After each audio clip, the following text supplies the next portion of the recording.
Okay. Did everybody Ice else's cream cone, hot? Stella. Oh, never mind. Got it. All right. Good morning.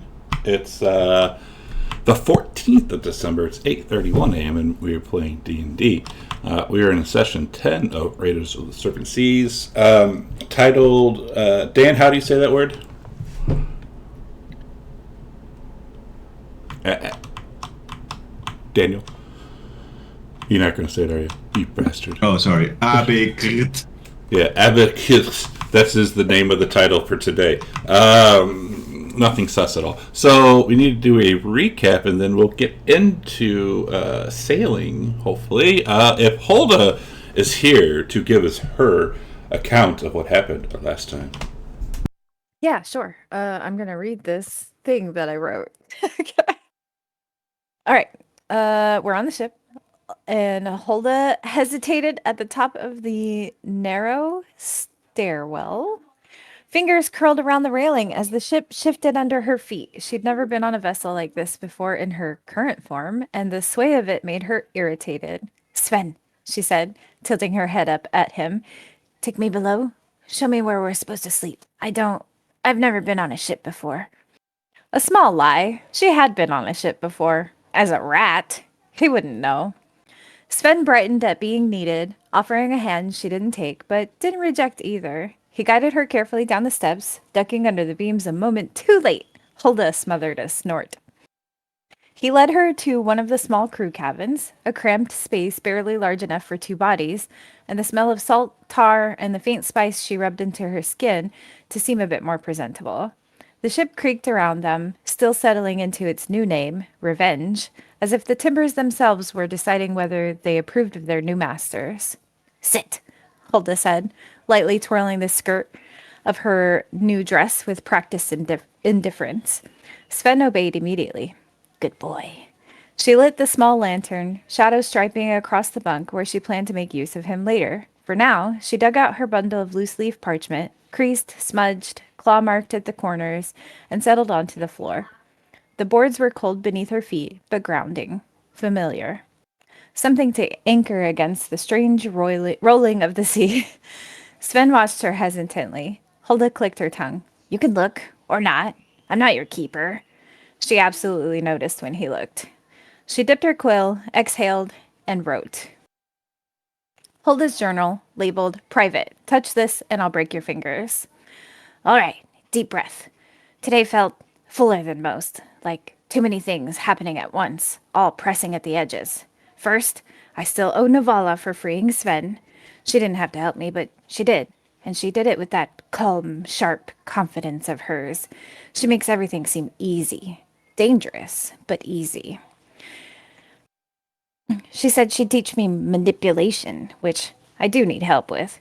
She sees things I miss. She sees through people.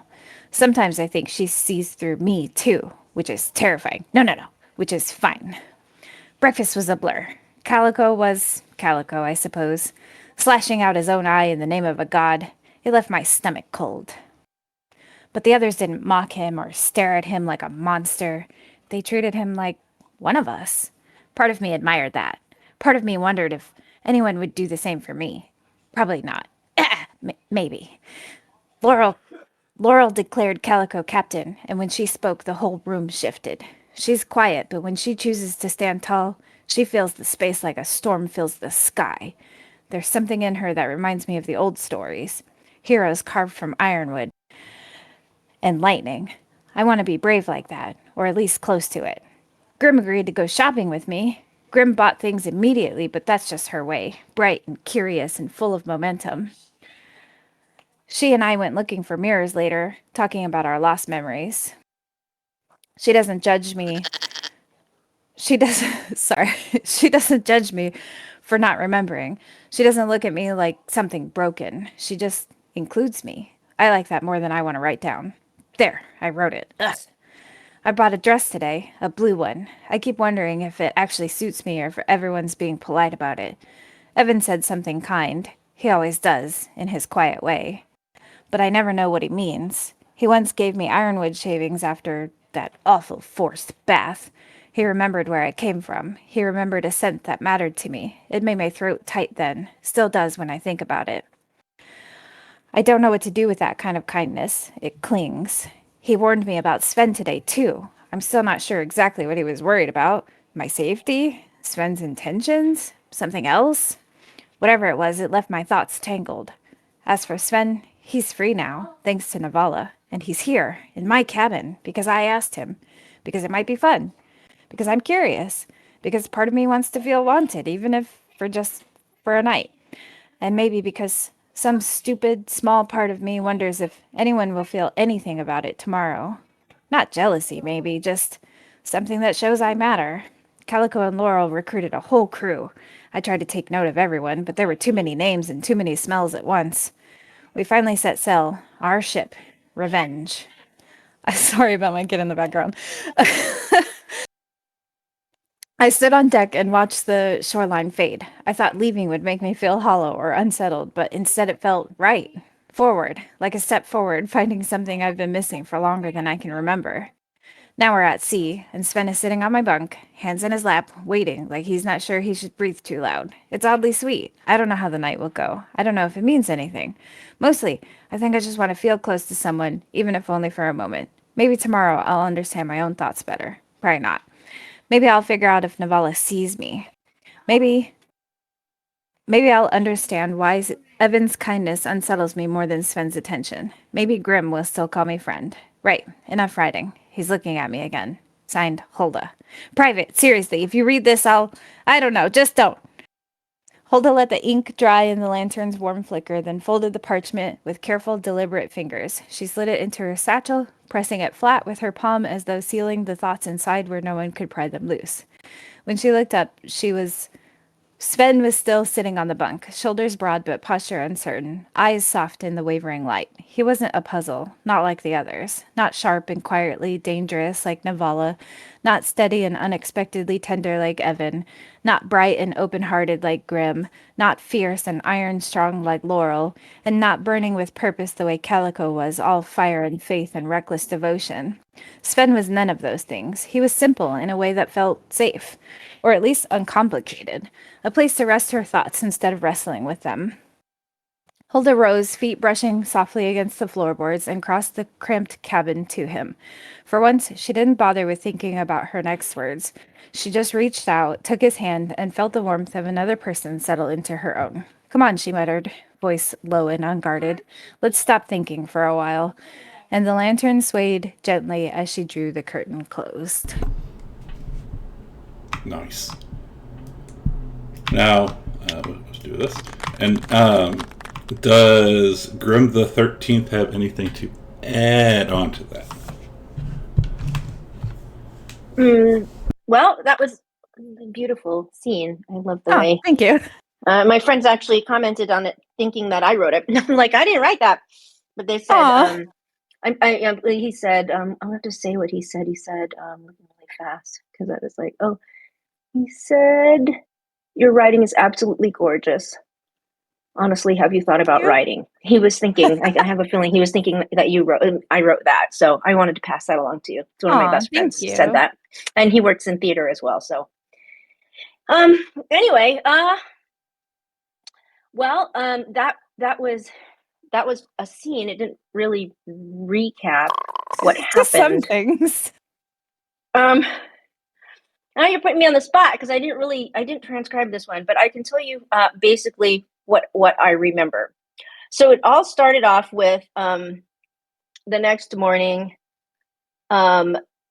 with us basically meeting and talking about who's going to be captain. And Laurel started off by saying, as owner of the ship, she wanted everybody to listen to Calico, and he gave this great oath of duty where he basically promised mostly to give up anything that any loot he gets, like he pays off the crew first, and then he splits it with the rest of us, only keeping a very small amount for himself. Other things that he will always support anything that each individual character's goals. I would, again, I'm on the spot here. But basically, there was discussion over his wanting people to worship the goddess Alden, and just as a brooch to it. But he's not going to require. He just requires that they do not just disrespect the gods, as they shouldn't disrespect any gods, especially at sea. But then the most shocking thing, but in some ways fitting, is he slashed his own eye out when he made this oath, because he felt it needed a sacrifice, which Grimm felt was very fitting, because Alden did the same, and that's his goddess. So then we all decide that we will have him be captain, and we break up into several groups. He and Laurel go to ask the three people who offered to find us crews. That would be Eagle the Tiefling, oh god damn it, Tori? No. Toki. Tori? No. Toki. I was like Toki, the person who lives in the tent city, and also Zalan, the bartender. So they go around gathering all of that, while at the same time Calico is trying to assess each crew's suitability. And then Grimm comes down, basically tells the berserkers, sets a boundary with him, like, that was fun, but no ties, which he seemed rather relieved at. So he's going to show up to be part of the crew interviews. And then she and Hulda go dress shopping. Grimm stops off the dealer and gets a healing potion and the ironwood dagger, though she doesn't really know what it does. Just heard about him. And then they get Hulda a beautiful blue dress and a comb. And then she takes her shopping. She says, you need a mirror. So she gets a couple of mirrors. She buys a mirror for Hulda and gets a few vials, empty vials. And in that conversation, they have a conversation about how they both don't have, Grimm confesses to Hulda that she doesn't have a memory either. And she counsels Hulda not to let Calico take advantage of her, because he's making her pay for everything, because he claims that he remembers what happens and she didn't. You do find out that Hulda wasn't exactly truthful. This is very interesting, and Grimm didn't follow up on this, but I noticed it right away. She said that she partially lied about not remembering that she and Muda did some bad things, but who knows what that will be. We shall find out sooner or later, I hope. And then they get back. Evan just gets some rations and a bedroll, because remember, he gave his rations and the bedroll to the mysterious, we don't know what it was, living in the clearing behind the Raiders' hull. And then we all gather together to look through, to assess the crew. So basically, Calico looks at all of them, and there are 5 elves, and they spend the entire time there basically bad-mouthing Navala, and back and forth. And Navala tells Calico they can't be trusted. So we end up not taking any of them. So we have, oh, and by the way, they rechristened the ship. Laurel rechristened the Raven ship to the Revenge. And we have 3 humans, 2 dwarves, 5 orcs, 2 halflings, plus Sven and Gorm. It was interesting. The elves were more capable, but because they didn't get along with Navala, we just left them behind. Let's see. Evan. Oh, and then Sven starts to flirt with Evan. Not Evan. Hulda. And Evan gives a death glare. It's the first time we've ever seen him do that. And Hulda misunderstands and thinks that he's angry at her, and they have a conversation in which he just says that, he's just trying to protect her, and he won't exactly come out and say what. But we find out that he has a little sister, and because Hulda was very, very touched when he brought her some ironwood shavings because of that forced bath, and she lost all the scent of home on her. She was very touched by that, and he says he has a little sister who likes to have basically perfume, and so he could sympathize with that. But it confused Hulda, who then brought it up to Grimm later, and Grimm was basically telling her, no, he wasn't flirting with you. And she goes, oh, so I can be friends with Evan and I can mate with Sven. And so she told her, Grimm told her, you can basically do whatever you want, it's your body, but if you don't want to, start off by saying no, and then you can scratch their face. And let's see, so we get everything back. Let's see, am I forgetting any other side stories? Well, no. So Sven is now, flirted with Hulda, who is now sitting next to him. Evan did say this, and I couldn't find this because I'm playing him, and I wanted to confirm this. He said he wouldn't raid. He said he would not raid unless it was morally acceptable. Well, I remember, I wanted to know the exact words because you know me and exact wording, but because he did say he didn't want to raid unless somehow it made moral sense, to which Grimm started laughing and then Navala started laughing. And it's interesting because the crew wanted some raiding rules from Calico. He basically said, we're going to go there. Don't take what we want. No unnecessary killing, which freaked some of them out. But he said, and then but if anyone stands in our way, then they asked about the bringing slaves and thralls, and they agreed that they would take that. Navala mentioned it, although I have to say later on in offline chat we talked about the role of thralls in this world, and we're not sure that's exactly what happens to them, so we might not do that. They did say they would have their way with women. The raiders did, because Calico said, what are you going to kill the women and children, after you've taken what you wanted? And they said, well, we'll have our way with women. And nobody protested. Calico looked at Navala, who just acted like, well, that's what you do when you're on a raid. So that was interesting as well, as we are embarking in a very different campaign than Odyssey. In some ways, there was slavery in Odyssey. But I think that's about it. So we headed off. Ingorgio read a beautiful description, which I normally would have had transcribed, but I didn't. At the end, there is a drum behind the rowers, which Grimm has proficiency in. So she was playing that. That the people play the drums to help establish a beat and help the rowers row together. So that's what she was doing. And Calico said a prayer to Alden. And we are all heading off into, we decided to maybe stop off at an island on our way to our first destination, which is to check out Clan War, which is something that Navala is interested in. All right, did I do okay? I'm coming off the top of my head. And I'm sorry that I didn't write about things that Hulda didn't know or care about. That's why we have the scholar.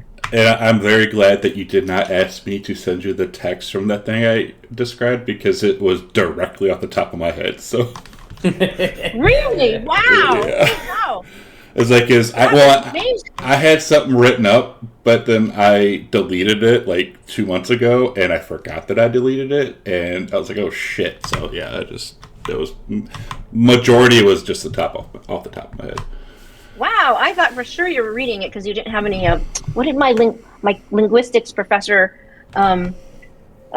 cousins call them? There's a word like when you say or a fluency something that you didn't say anything. So I thought you didn't have a lot of ums or anything like that. So I thought for sure you were reading it. So bravo. Verbal fillers. Yeah.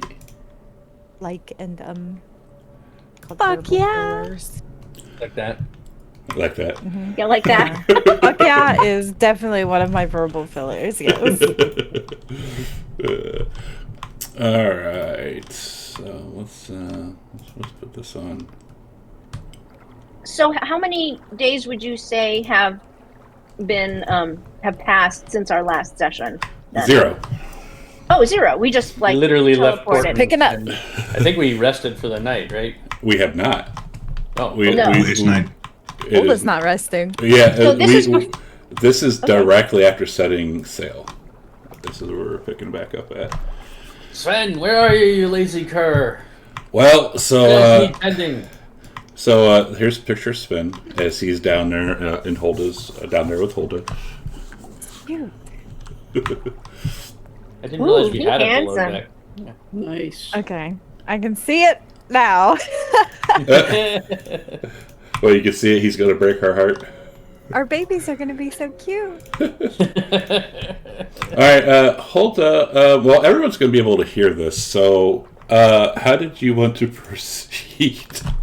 Well, this is so awkward. Oh, you don't have to go full detail, obviously, because Well, yeah. So she brings him down and sits him on the bed, and she's writing in her journal for. It probably takes her 20 minutes to write all of that. So, And I closed it out with assuming that he would still be there because he's excited for the premise of things that may happen. He is. All right. Give me where is it? Performance roll. Oh boy. I'm still confused. I thought fully our intended boat for was this the to size of a dinghy. be. Man. And Sven, jeez, he cooking. All right. So That is great. Oh, I rolled it in the tower. you can re-roll it in the open if you want. Because literally everyone's going to be hearing this. And I no don't privacy have any aboard bonus, ship. so... Oh, that's not bad. Not great, but it's not bad. So 30 minutes later. Okay, that's serviceable. Yeah. Are the sounds coming out in our private Tom and Jerry language? Ooh. No. She's not much of a talker. Well, Oh Lord. Boy, I'm lucky. He didn't make me roll a performance. Wonder why. No. yours would have been phenomenal, though. You have like a bunch of plus charisma, I bet. Well, while all that's going on, I'm preparing to batten down the ship for the night. We you could probably sail a couple hours. Okay. Well, sail until it's dark, obviously. Yeah. So Gorm, he'll come up to you as you hear loud noises coming from below deck, and he says, "We cannot unfurl our sails until we reach the Serpent Sea, but I think it is only half a week at most before we reach those waters. Won't be long at all." He grins and stares ahead. Because on either side, you're still going down a river, so there's still land on either side, quite a while, as far as your eye can see.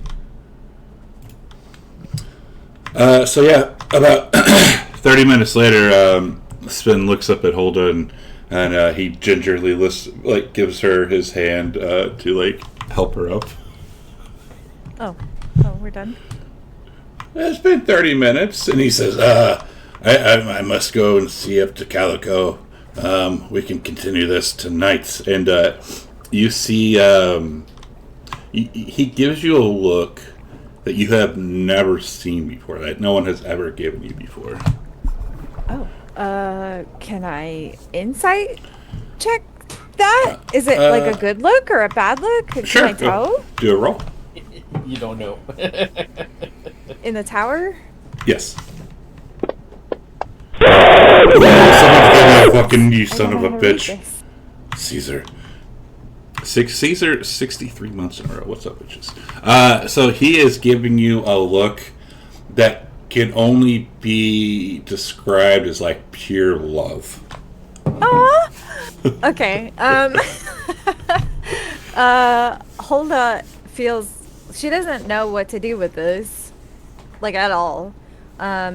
So I say, okay, I'll see you tonight. And it's like a question, she's fishing for I guess more reassurance. And he says, "As you wish, my lady." Okay. We're burning daylight. So, so Sven will come back up on deck, and some of the other raiders will start giving him claps and cheers, and he'll he'll look over at Evan and just give him a super shit-eaten grin. And I'm literally following him up right behind him, so when I hear everybody clapping, I turn a embarrassing shade of red, and then I just go find somewhere to sit. I think I would sit next to Grim if she's up here. Yeah, she's playing the drums, right? I don't say anything, I just sit down. Yeah, she's playing the drums. She's busy, but she'll nod at you. I mean, you can't. Yeah, she's getting everybody to row in time. Nice. Yeah, and I like the sound and the feeling of the drum beat, so I'll just sit near Grim and listen. Calico will go over to Sven and try and help him cover. Say, "You must have eaten some bad fish before you left. I heard you moaning all the way up here on deck." No, I was ravishing Hulda. Oh. I hate this. You did it to yourself.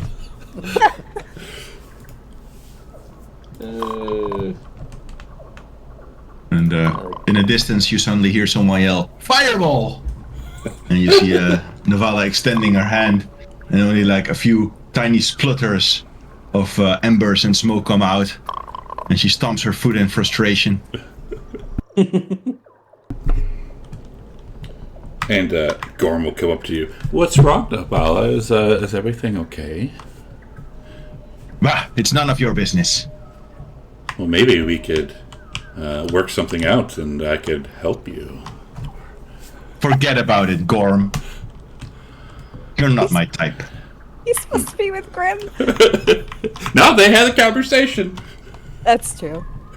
And then he'll look over at Hulda, and maybe Hulda could need some help. Oh no, I'm good.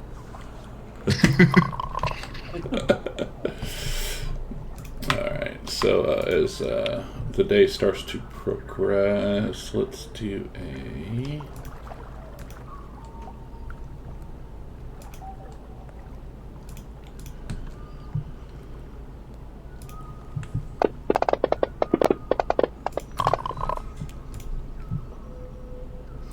Alright, so Laurel, Hulda, Calico, and Grim. You all see, because you're sailing down this river. There's trees and crap all up and down. You see about 13 crows in between, like on the branches, sitting there watching. Oh, interesting. And like More making than little me. noises. Things are really starting to bother me. Calico, aren't those birds?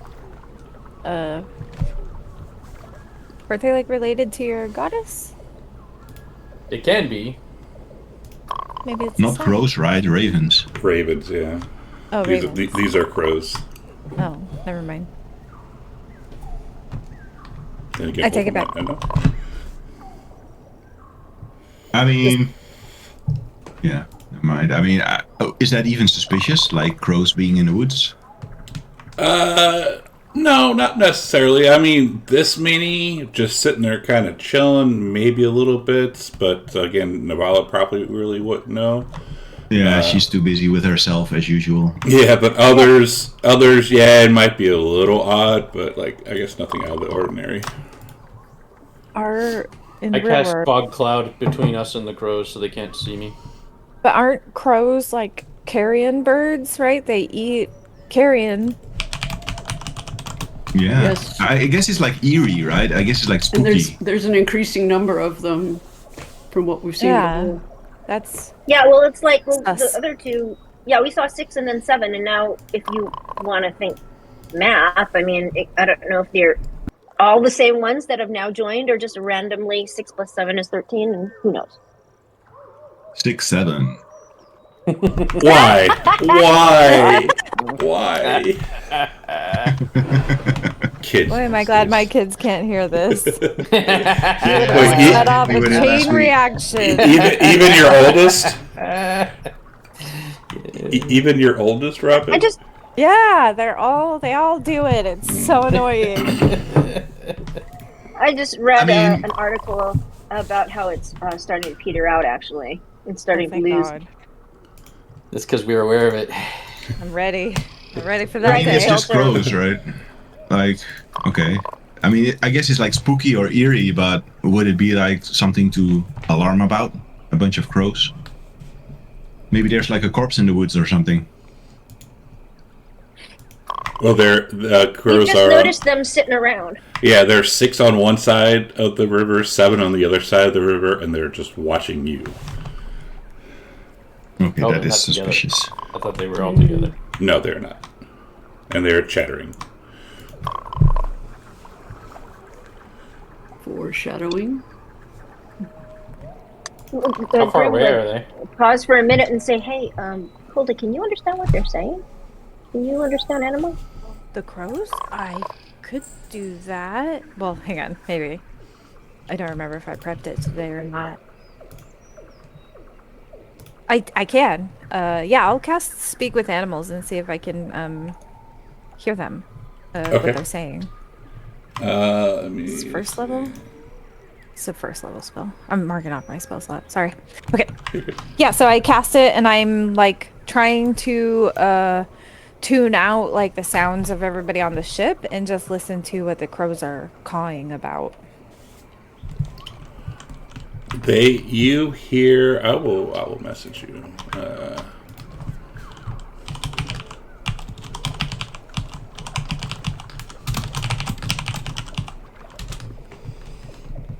And it is repeating over and over. They're not saying anything important, is what I snapped to Grim. Stuff. I'm gonna do an insight check. Okay. Do deception and I insight. feel I like instantly feel bad for lying to Grim. I'll Yeah, she kind of looks at you. It's like she gives you a look. Yeah, I feel really bad. I don't like lying to you. So I will whisper to Grim.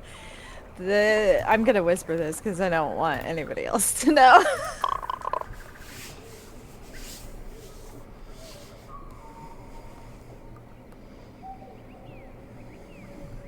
So yeah, I whispered to Grim what they were saying. She just then- nods. And then they say that, and then then it just starts repeating over again.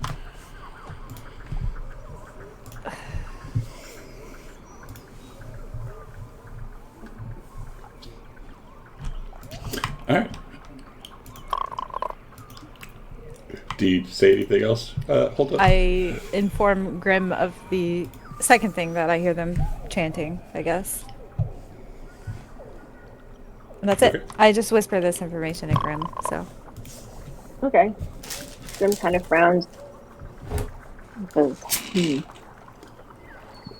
I don't know what it means. I think they're just being silly birds.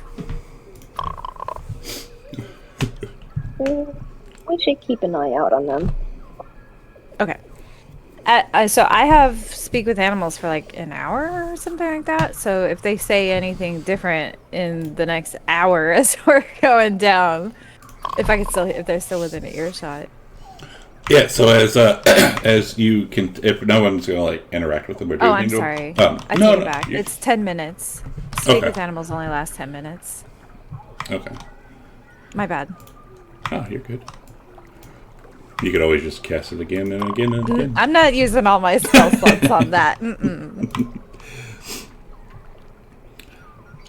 All right, so as we are continue sailing,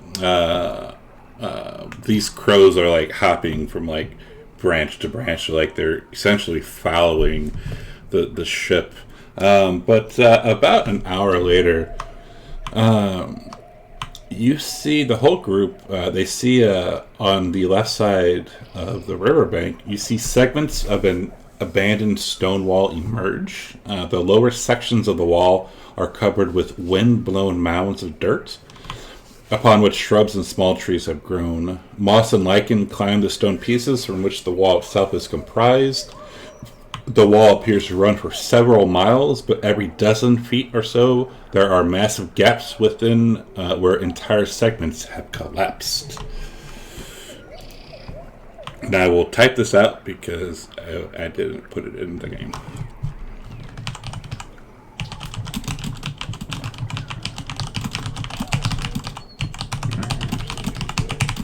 Does that look like something interesting? I mean, we'd just been in a city that had problems with rot. Do the vegetation on there look like, I don't know, unusually healthy compared to the rest of... Is there anything that would cause us to want to investigate? I guess I'm asking. You can give me a history check if anyone wants to.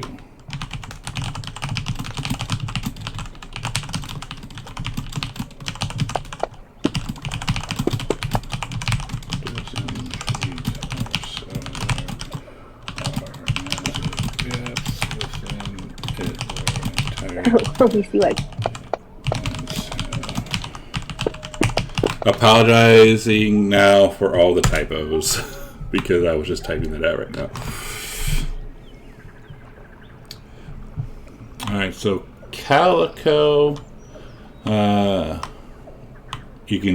just go up Calico since he decided to do that. All right, you are uncertain, Calico. It could be a Bander wall, but the construction seems older. Which doesn't make sense since Grimnir is a very young world.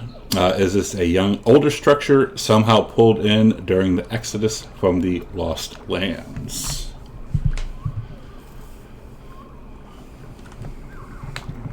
For Grim and Evan, it is a wall made of stone.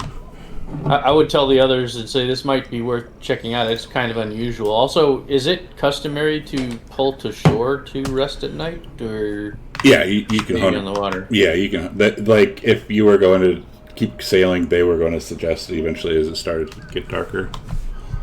So maybe I'll suggest this is a place we could pull in for the night, and we can check this out at the same time. Is it dark out? Like it is not. It's like early afternoon or mid-afternoon. If we have to stop for every ruin we pass, we'll never get to our destination. True, but treasure. You do not often see things like this, though.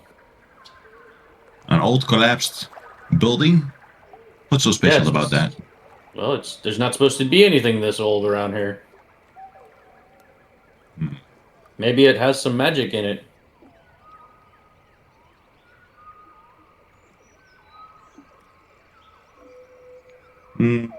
I see what you're doing, Calico.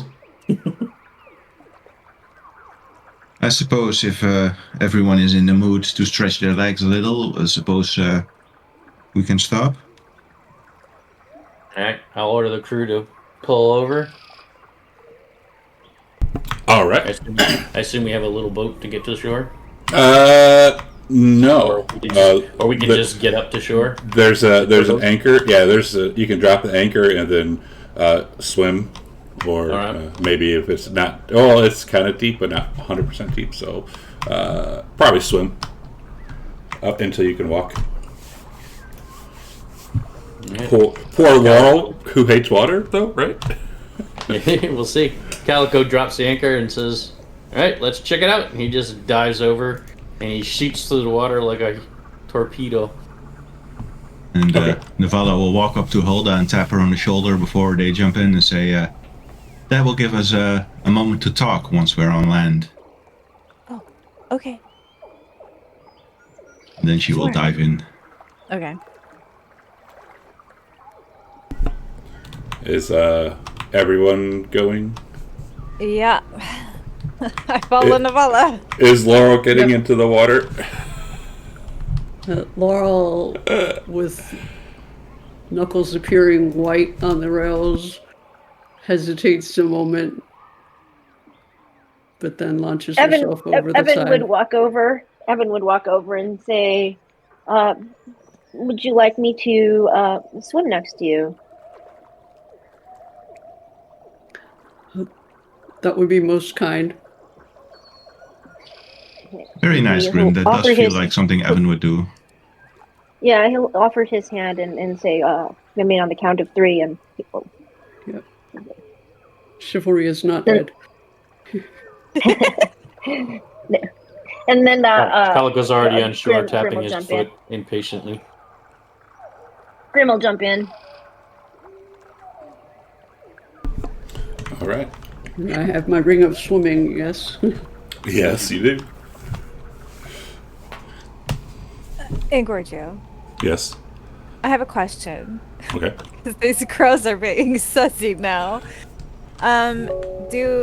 Is this something I would recognize from, like, where I grew up? Like, is their behavior...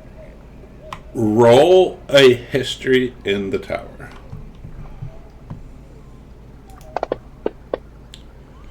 You don't remember. I think you're still exhausted from your tryst earlier, so you don't have anything to really remember. Okay. Okay, I look around to see if anybody else noticed what just happened. What you whispered me about the crow. Let's find out.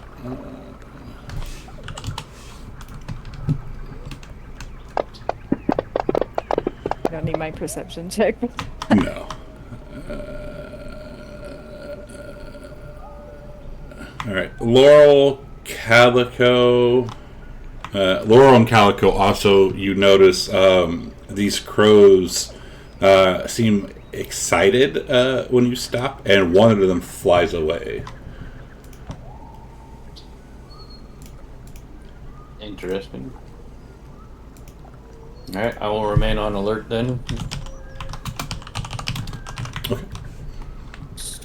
I think I'll point out to the Calico and say, "Did you see that?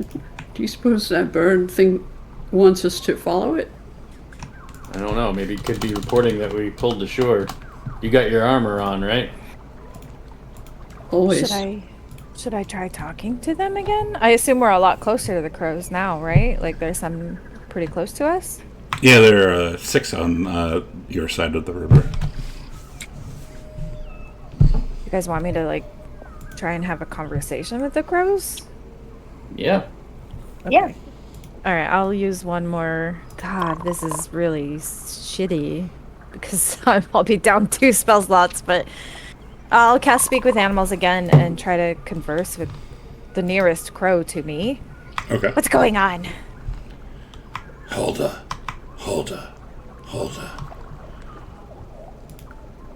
Yes, that's my name. Can I help you? Do you need something? She will reward us. She who? You know who. Do I know who? I don't know who they're talking. Roll another history. I hate that. I have some guesses about who they're referring to. I have some guesses too. Isn't it obvious?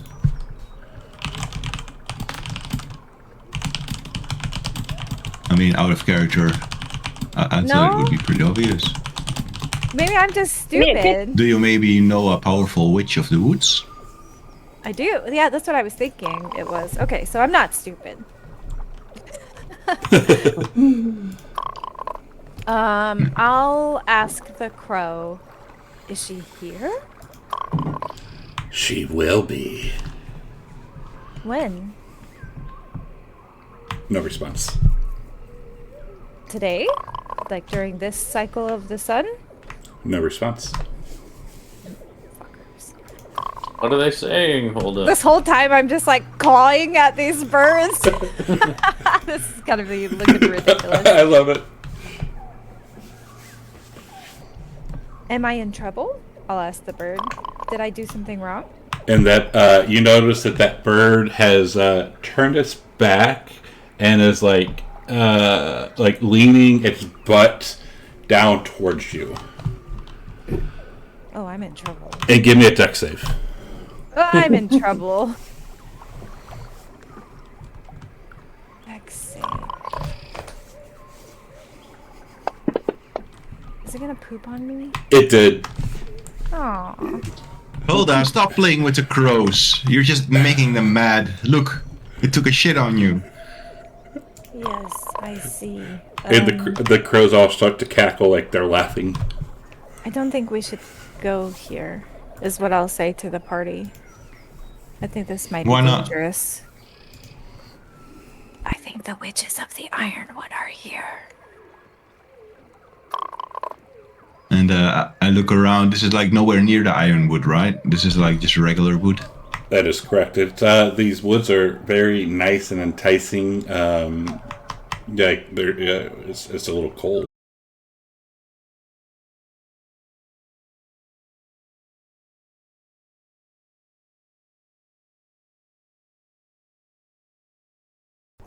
The crows might punish you. Come on, Hulda. It could be unsafe here. Do we look around or do we just get back on the boat and get out of here? You promised me magic, Calico, and I'm not going to leave on account of a few crows. Come on, Well- we stopped. Now let's have a look. Clearly, if they're witches, there's probably magic. So just be careful. They're crows.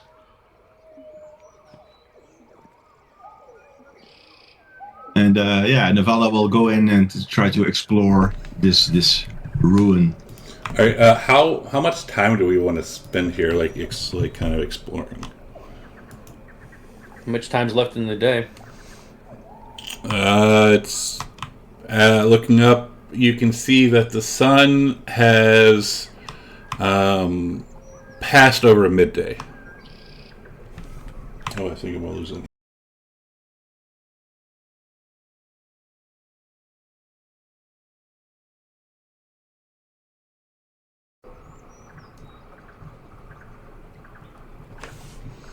Yeah, I really don't know why it does that. It's so random too. Like sometimes it'll do it, sometimes it won't. Sometimes it does it, sometimes it doesn't. But to answer your question, you asked if you only saw the ruins of the wall. For right now, yes. But I don't know if you want to like go into the woods or you just want to walk alongside of the river, or what do you want to do? Want to check out these ruins? That's what we came to see. Are they in the woods or? So right now, all you see is a wall, that stone wall. That if that's all you're looking for, if you don't like go farther into the woods, that's what I'm trying to get at. If you don't go farther into the woods, all you're going to see is this wood or this wall on the shore. I'll leave it up to Navala. What do you want to do, Navala? I thought you wanted to stop, but fine. Let's go a bit further into the woods. This wall's quite unusual. We spend about an hour here before maybe mooring the ship somewhere else in case those crows snitch us out. Yeah, that sounds like a plan. So I guess we go deeper into the woods and spend about an hour on it.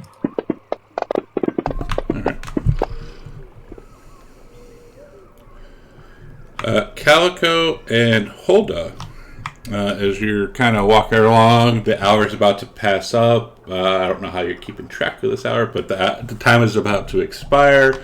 And the two of you notice like the foundations of a very large manor. A house. I'll go and look around to see if I see like a cellar or something like that. So yeah, it's just the foundation. The stone house itself collapsed with grass covering everything. Okay. But I don't see anything left over in the rubble or anything. Nature has reclaimed its space. Give me another investigation in the tower, please. Investigation. Did you find anything, Calico? Look around. I don't know. I found like it looks like an old house. It's very crumbled. It has been reclaimed by nature. We should leave it. And as she says that, Calico, you find, pulling some debris away, you find a root cellar, like a cellar, it's closed. There it is. That's the word I'm trying to find. Okay. I'll point it out to everybody, and I'll try to open the door. No, I'll pat Calico on the shoulder and say, "Nice find, Captain." All right, opening the door, or trying to like open it up, you like rip it off the hinges essentially, as it is very dry rotted, and you smell like musk coming out of the cellar itself. Like dead musk or just musk? Musk. Hold it. It smells like you used to. indeed, as nature smells. It's just a cellar. Well, let's check it out. Right, And I will touch cast Calico light. on the forehead. Oh, And some shadows rise up into his eyes for a moment before dissipating, and I'll give him Eyes of Night. I was about to cast light, but I guess I won't need to now. You have 300 feet of dark vision. Nice. So who goes down into the cellar? Calico. I will, Is it anyone I will else? hold my shield up, and I will, looking with my new dark vision, I will carefully go down the stairs. I will And follow then you after see him. Evan in the back. He's like getting his tinderbox out and he's lighting a torch. All right. Is Hulda or Laurel or Grim going down? I will only go down if everybody goes down. Yeah, Evan's gonna to be in the back with the torch. All right. And I'll call out, Calico, let us know what you see and call us if we should follow you. Okay. Oh, Grim is going down there. What, is Laurel gonna hang out with Evan then? Hang out in the back? Yeah, I'll stay in the back with Evan also. Yeah. I'll take rear guard. in the back. Okay, so are they Glorify, just, we are splitting the party. Let me clarify though. A long time ago, you guys said bad things happen at night, and if it's dark enough, It's not dark yet. well, it's getting dark though, right? And it's almost nighttime, and we're going into a cellar without listening. I don't like this. Hulda, you are just spooked by those crows. Yes! It's nothing. This place has good been abandoned reason. for ages. Maybe we'll find some nice wine. Maybe there'll be some present you can give Sven. Okay, so basically, what Laurel said, does that mean Evan and Laurel are waiting outside the... I will motion for you guys manor? to follow, but maybe like 10 or 20 feet behind. So you Okay, don't mess up. fair enough. Call out if you see something. Okay, so I will try Evan's to gonna take the stealthily rear. go look down at the rear. stairs. All right. Give me a stealth roll. So what's our marching order? Navala is after Calico and then Grim. Is that it? As Calico starts to walk down the stairs, steps on a board and it cracks, echoing throughout this place. Is that giving me disadvantage for some reason? No, Okay. you just did a bad roll. Yeah, I'm just not very good at stealth today. Alright, so do I see anything down there? You see... Why isn't it... Oh my god, this stupid app is messing up again. Sorry, I didn't mean to distract you. No, you're good, because it's messing up for me now, too, and when I'm trying to load it.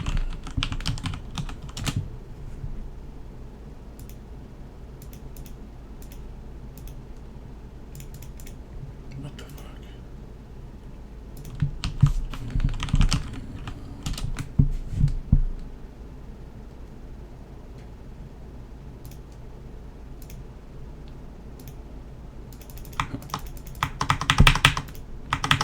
Fucking son of a shit, goodness.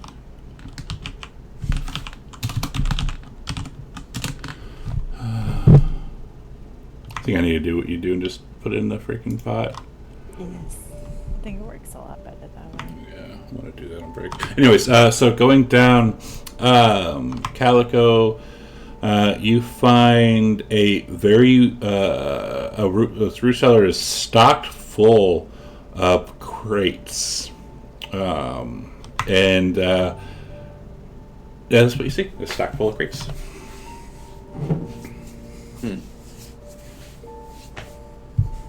I will hand Calico a crowbar. Alright.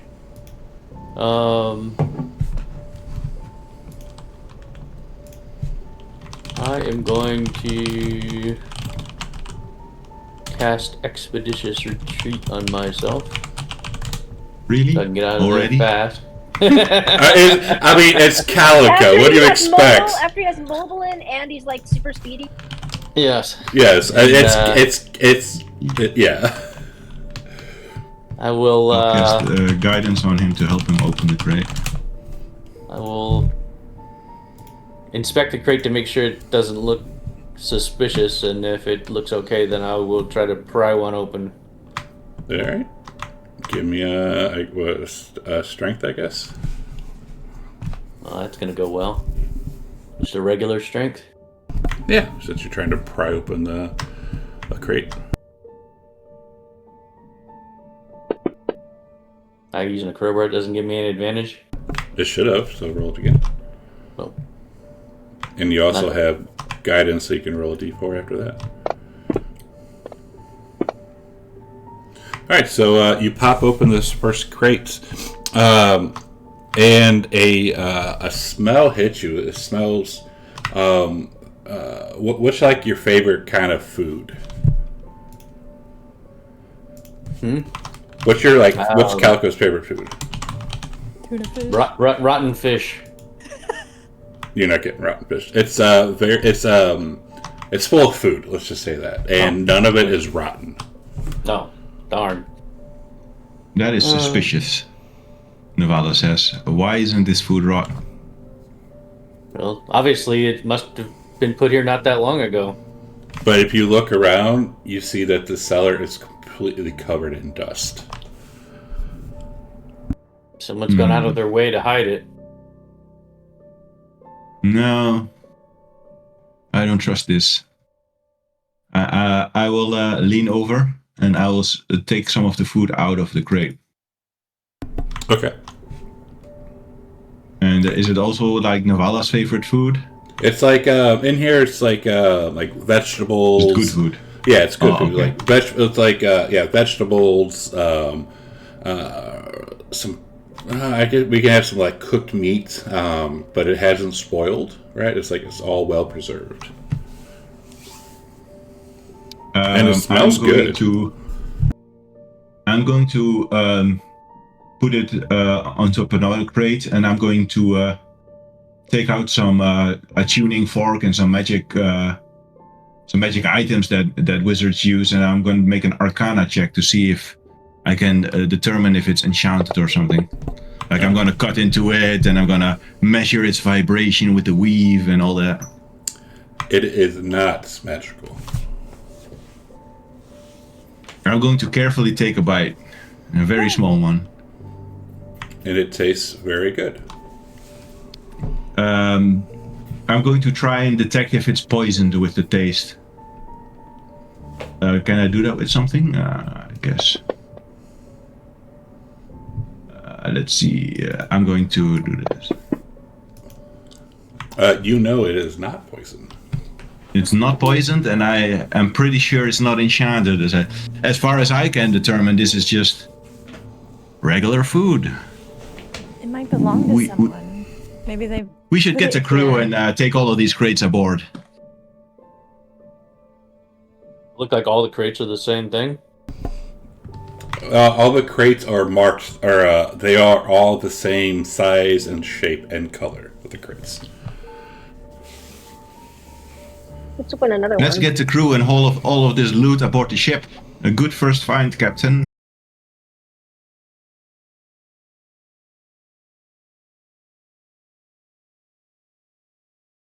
Let me fix other stuff first.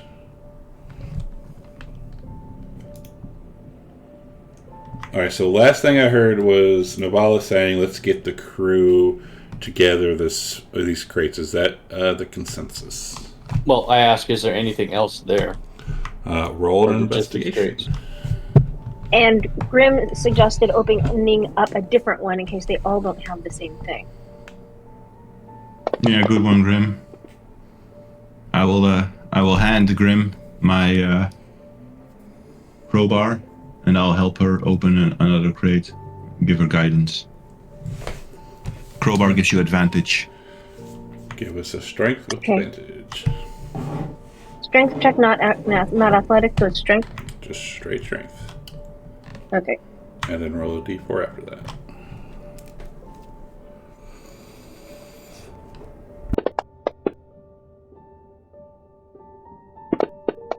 Alright, so you pop open the lid of another crate, and it is filled with more food. No rotten fish. No rotten food. Calico continues to be disappointed. No.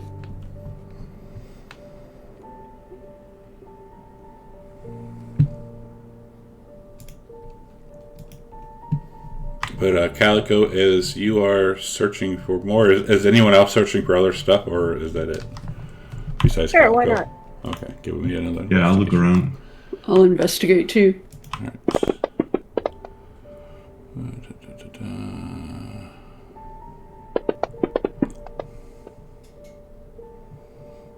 Oops. don't know. I tried to do that in the tower for him. You're good. So, Grim and Navala, you are kind of like looking around, and you kind of see like a little, like one of these stones on the wall is like a different color than the others.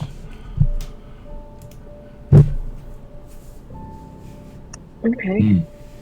This might be a hidden passage here, which explains how they deliver the food. I will push on the stone. All right. The stone pushes in. I will look around to see if any door opens. Nothing opens. I'll try turning the stone if that's even possible. It looks like it wants to be pulled out. Well, I'll pull it out then. All right.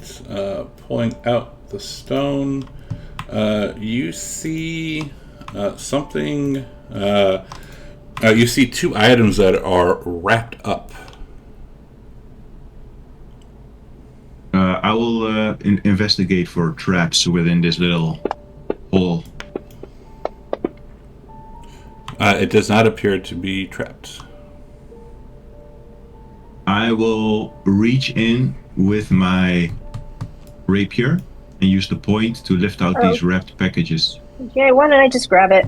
Grim will because you're create a gonna mage stick your hand in. mage hand. I'm just gonna pull that's a a good mage one. hand. Okay. The packages come out. Still All right, wrapped up. she'll give one to Navala and take one for herself, and just figure we can just open them since we the ones who saw it. Do you take the bigger one or the smaller one? One's big, one's small. I don't know. Navala's taller. Give her the bigger one. Why not? Oh, all right. All right, Navala. Do you unwrap what you get? Yes. All right, you. There is a hand axe.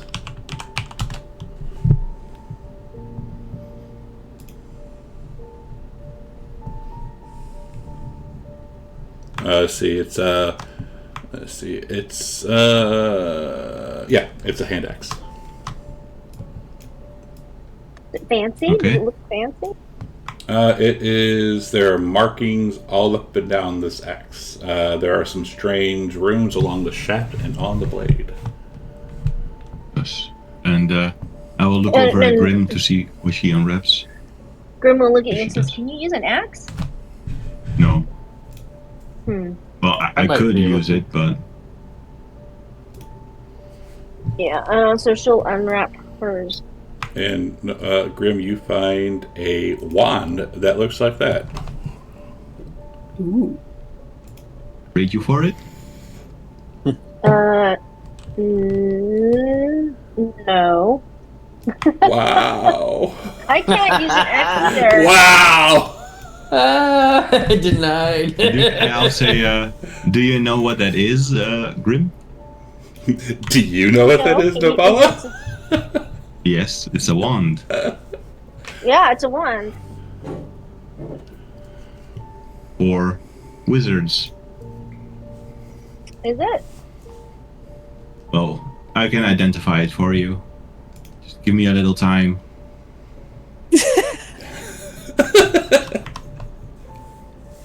Grim will say, "Yeah. Well, we'll see who could best use something like this." And she will But hold, let's just, hold out her just- hand for it. And so I'll give it back to you after I've identified it.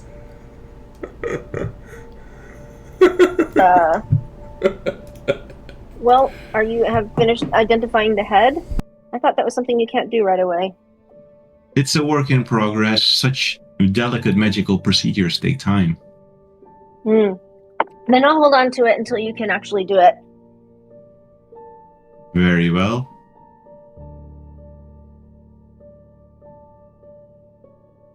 This seems worthwhile. I will run back and get a couple of members of the crew to come help with the crates. Okay. And And I I will will go walk at over to the rest of the vastly party great and speed. I'll say, which of you can use an hand axe? I think I can. Ooh, Calico would say Oh. you could use it that too might as be he better runs out than the door. than the scythe. Right. What weapons Never do you mind. have right now, Hulda? You have that I scythe, can't. right? I can't use hand axes. Then only Calico Evan. speaks up. Yeah. I will give it to Calico then.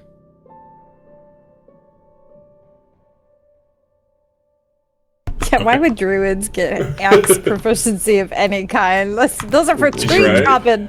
Right? Yeah, that's what I'm thinking.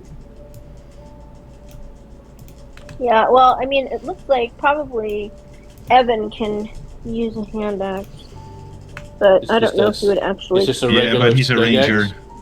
He uses a Right. bow anyway. Are they throwable? Actually, Grim could use a hand axe. But you didn't want to trade it. Right? Well, I didn't know that as a player. Oh. So did you want to trade it then?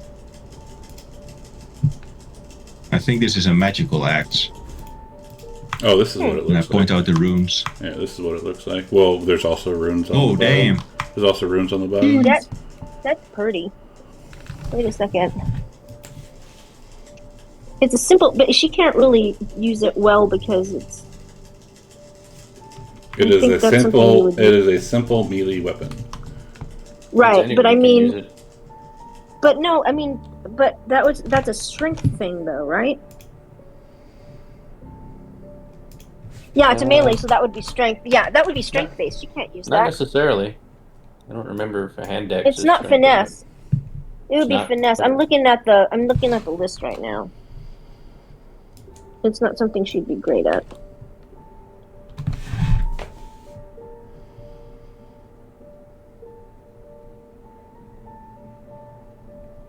Yeah, it's a strength weapon. So yeah, as you're discussing this, Calico runs off, and about 20 minutes later, the crew come. Got some fresh food for us. Ah, good job, Captain.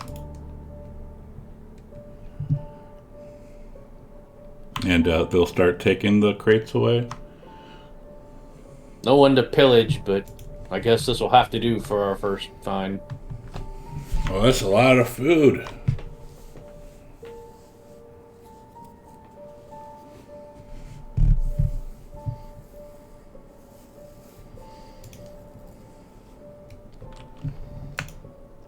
And as the one with the last crate starts walking off, he says, "Are we setting out soon, or are we going to dick around some more?" No, we're gonna get out of here. All right. And they leave you to it. Yeah, let's get out of here. And you said that Navala did all this testing and she found it's not magical. The food, yeah. And it's also not poisoned. At least as far as Navala can tell. No, she knows it's not poisoned, but as far as she can tell, it's not magical. I'm not sure about the magic one, but Engorgio was pretty adamant about it not being poisoned. Yeah, well, Grim is just wondering how it could possibly stay good. She might experiment with those crates and put some regular food in there and see what happens. I wonder if they're like magic, if some things that are stored in there are somehow preserved.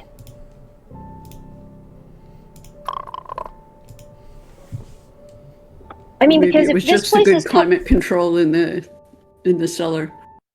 that's true. It is winter. It is sus. It is sus, though. Very sus. It's yeah, like if we look at this and we know from root cellars, having lived, Grim has lived in a place that harvests food, and she's spent, a few winters there. Does this look like the food that she's seen in a root cellar before that is preserved with cold, or does it look strangely preserved, like somehow enhanced preservation? Roll Arcana. Was it described what kind of food it is? Like, is it just vegetables, fruit? Yeah, it's vegetables. There's some fruit in there. There's some meats. The meat is not spoiled. It is cooked. Okay, the meat is the most sus. Yeah, because it's cooked. You didn't say it's like jerky. It's not like preserved meat. Correct. And Grim, you do not know. Okay. Is it salted, the meat? It is not. Oh, but you said it's cooked. Yes.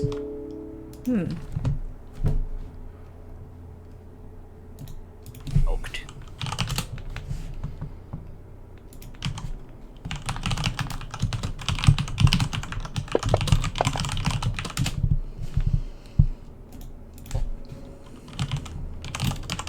Calico's urging everybody to get back on the boat.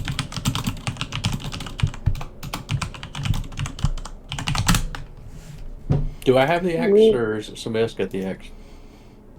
You can have it. No one else wanted it. Right. Is that in the party sheet, Well, or I was wondering if what if Spin wants it? yeah, well, or Evan would. I offered it to you take first, it. Grim. So if you want it. No, Evan. if he wants Oh it, he yeah, can have Evan. it. Evan can use it. He's a bow guy. He is a bow guy, but what if he gets into close combat? I think it's well. Actually, Calico also isn't likely to use it. Considering he runs away a lot. No, I'm joking. Well, he has 2 short swords. I mean, somebody should use this. It looks magical, so you know what? Why don't I can at least try to use it, but you? It's up to you Yeah, guys, try I to don't care. use it. And well, you. Well, you know, already- Navala likes Calico most, so she gives it to Calico. Although Okay. Calico did say he would give all of his stuff to everybody else, so if I Evan did. really If wanted anybody to, wants it, it's theirs. Evan wanted to push it, but I'm not going to say that. I think Evan wouldn't. I think Evan being Evan would be just like whatever. But we still want to identify it, yes? Yeah, we don't want to just give it to anybody in the crew. Maybe Sven, maybe Gorm. I don't know. He had an axe or something. As long as we know that they're loyal. Hold on. This is between the party. I'm not going to deck out these NPCs. Well, that's what I said. Like I said, give it to Calico, but if he ends up not using it, and we end up having an there we go. NPC that tends to, You can do a always lot give it. with You us. can always sell it if we find out what it is. Yeah, it's Yeah, true. let's identify it first, and then we can decide. And Naval says, well, I already know what a wand is.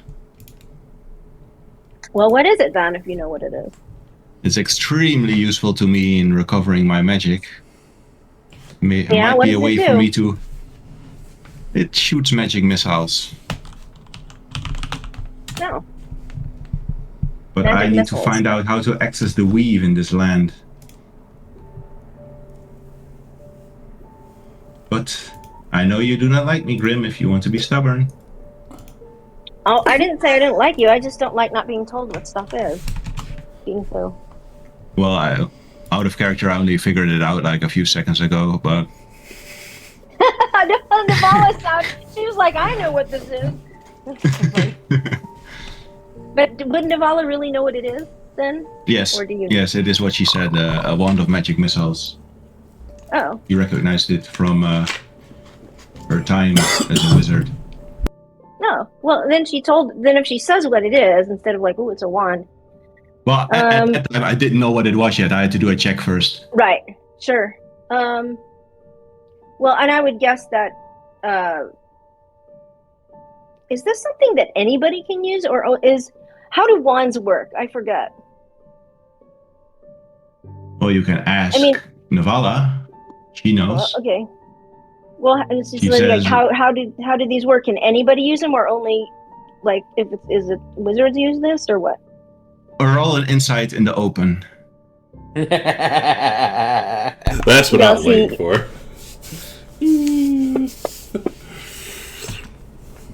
You have a pretty good idea that she's like hesitating. She's like, well, it's really most useful to a wizard like myself. I have trouble accessing the weave here, and this wand can do just that. So I'm not sure what use it would be to you per se, but you can tell that she's like, basically, you figured out that anyone can use it. No. It's like, well, we'll see. I'll hold on to it for now. So we head back. Calico zips back to the ship, sees that all the crates are put away, and we get underway again. All right, so as you zip back, the rest of you.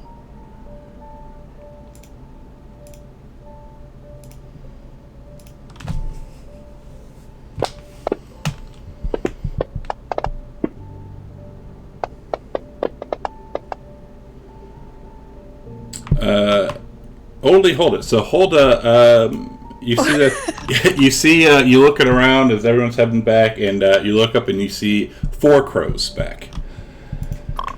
Do I use my last spell slot talking to them? Is the question. Well, I did poop on you. I don't think they fixed you. I'm gonna do it one more time because I have some questions. Okay, I'm gonna turn on one more one more spell slot worth of speak with animals. Okay. I'm just marking it off. I'm out of spell slots now.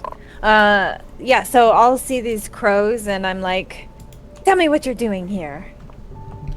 And this is only for Hulda.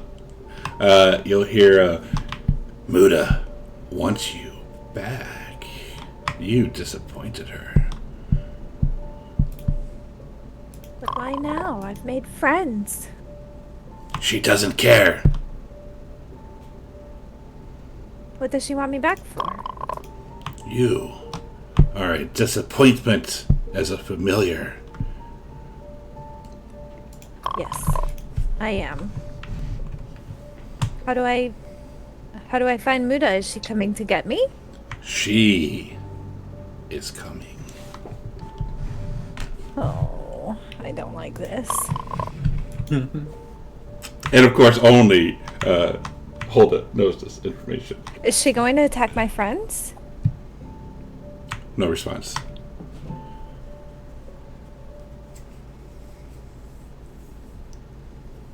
I don't know what to do. How far away is she? I'll ask the crows.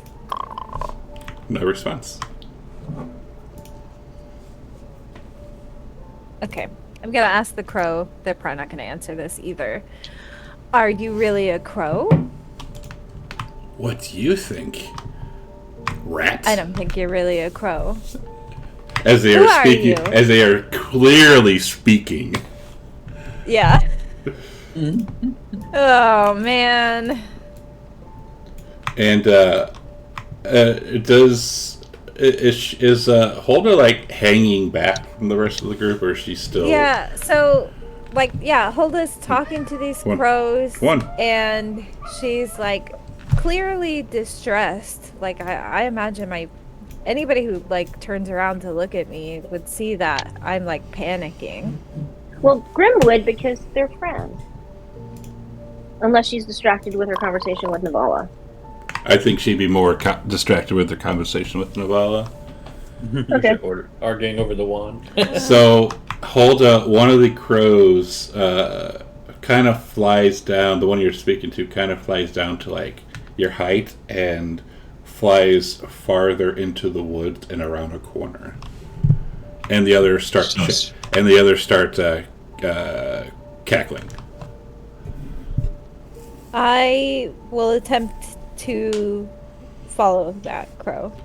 All right, following the crow, it stops. It is on the ground, and it is staring at you. It looks around, sees no one else, and pops out a wild shape form. God. And this is what she looks like. She's so pretty. Is Wow. this Muda?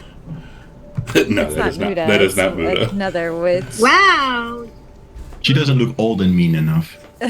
Do I know this person? Are they like from my like little circle of witches?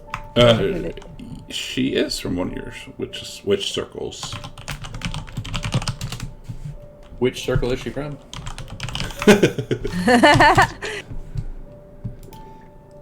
You know her. You know her as. Oh God, where the hell's that name at?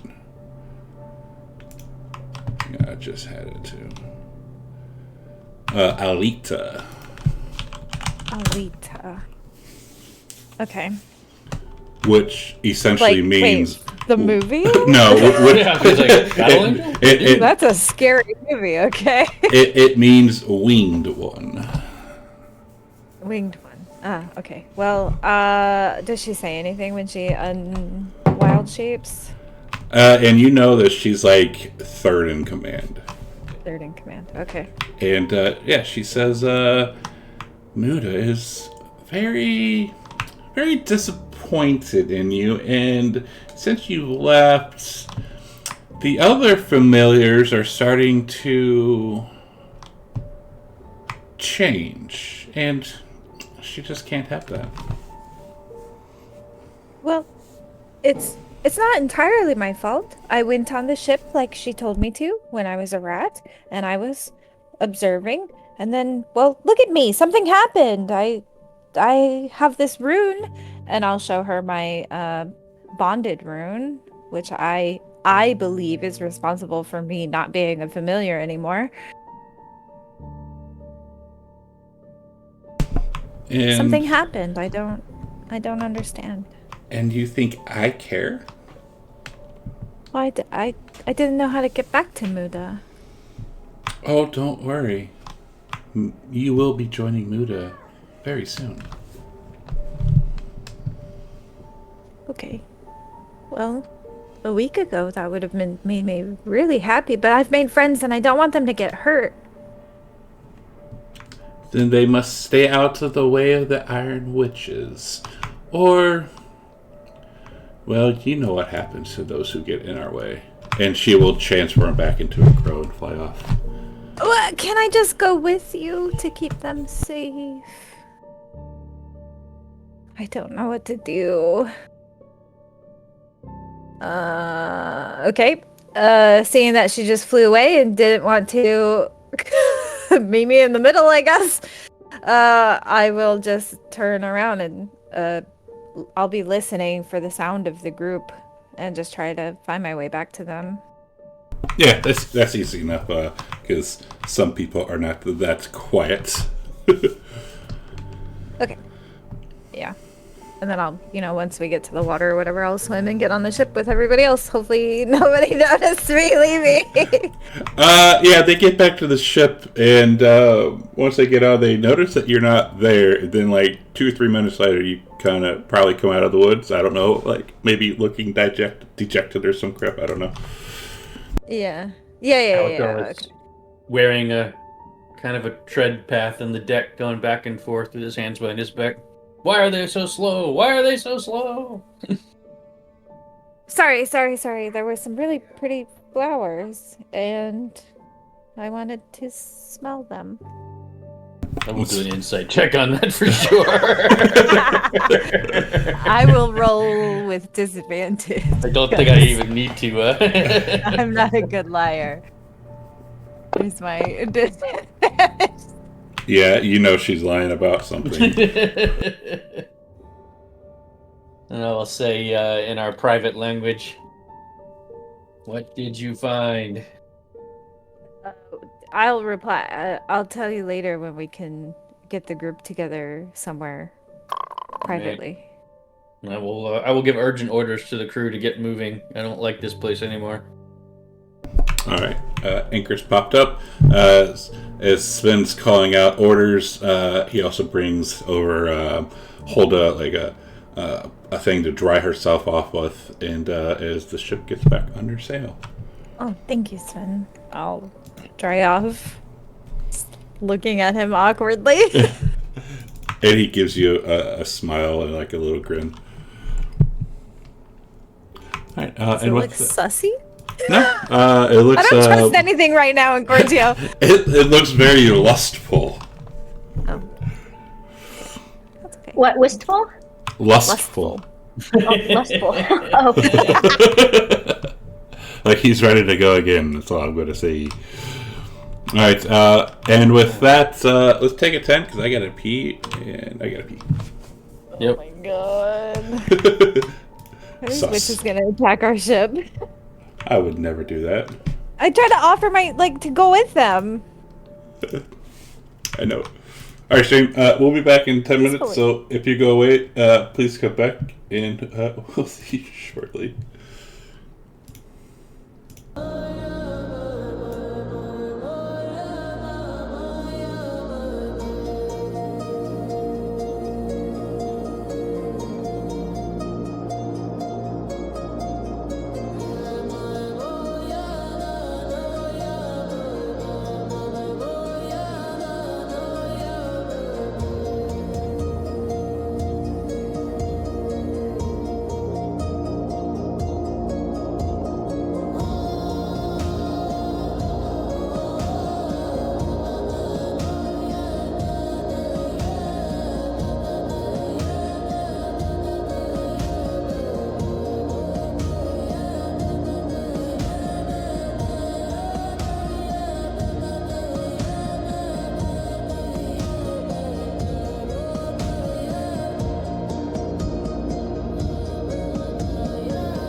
What modules? We're trying to look for? Are your modules loaded? Well, yeah, I just loaded the player's handbook, Xanathar's, Tasha's, Raiders. Oh, now it mutes. What the fuck? I mean, the automatic effects. Oh well. If we're starting, we can deal with this later, but... Did the music stop? Yep. Yes. And that's back on. Let's start it. Yep. Yes. Robin, how do you mute it for yourself on the app? Because I'm hearing double and I don't want to hear. Oh, I guess I could just mute the mute voice. the Discord Yeah. bot. That's what I do. Because I hear it through the web browser, because that's where I have to control it when I'm DMing, right? Yeah. Yeah. So I just mute the Discord bot. Okay. Oh, I can't hear. What the fuck? Now I don't hear it at all. Oh, there it goes. Yep. And I still hear it on my end as a player. So, gooch. Nice. And you hear the crows now? Yep. Yep. All right. Oh, wow. Sounded like a pig or something, but Oh, it sounds like a crow. Nice. Oh yeah, that's a All crow. right. Yeah, totally crow. All right. When they're not cawing, yeah, they make all kinds of vocalizations.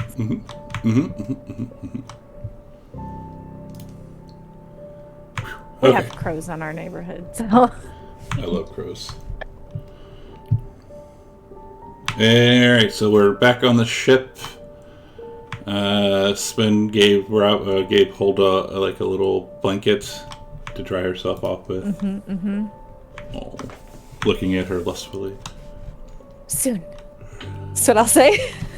Okay, once we land for the night. Yes. Alright. And when they are sailing again, and Navala will try and find Grim alone and speak to her. Okay. And she'll say, Grim, I know that you are not vulnerable to emotional arguments, but I am this close to unlocking my magic again. And I really need to know how that wand is accessing the weave to unlock my wizardry once more. If you let me have it, I will make sure to use my wizardry in benefit to you in return. I'll owe you a favor.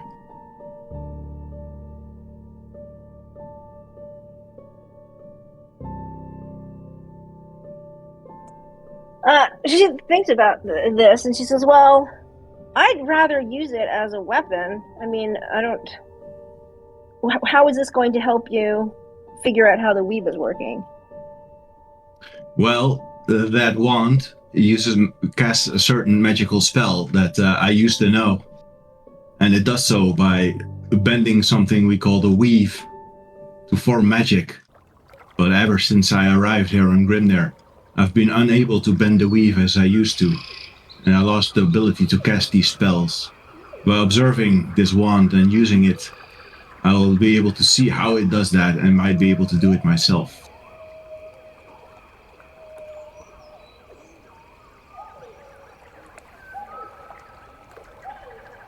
You can see Grim thinking about this. Does it seem like she's actually being honest with her? I mean, I could roll an insight, or you could just say, I mean, it kind I of think you makes can sense. do an insight, but I mean, she is being honest. I could do a persuasion.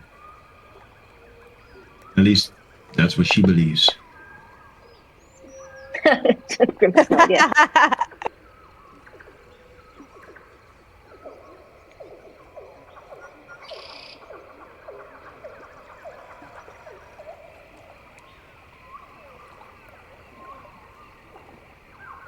Well, Grim doesn't trust Navala as far as she can throw her.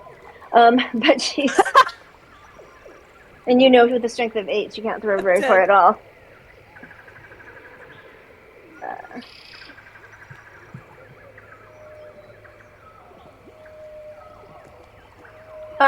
Tell you what, why don't I let you use this for now? But if we ever get in a situation where it seems to be more advantageous for me to have this, depending on how our battle ends up, as we fight different things, if it's helpful for me to have this, then I'd ask for it back. So you'll let me borrow it. Very well. Yeah.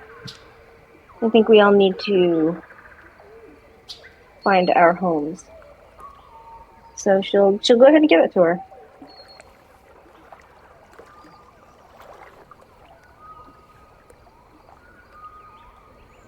And Navala will take it, and she will immediately use it to cast a magic missile.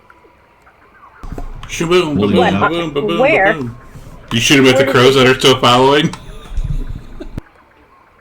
No, she just she fires out. I think one charge is level 1 magic missiles, right? So Yeah, but what does it do? Leave a hole in the wall or something, or what? no. You can control these missiles with your mind. So I guess she just she holds up the wand, and that crystal on top begins glowing, and like a series of missiles shoot out of it, and then they dance around her, circling her before dispersing and striking the water around her.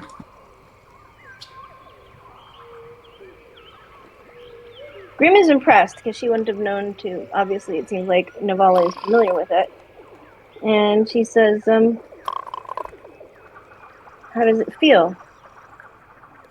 It feels familiar, but I don't know how the wand does it yet. I'll have to study it. Thank you, Grim.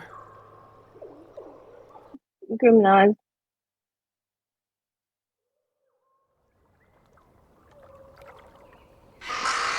Maybe there will be special Novella magic.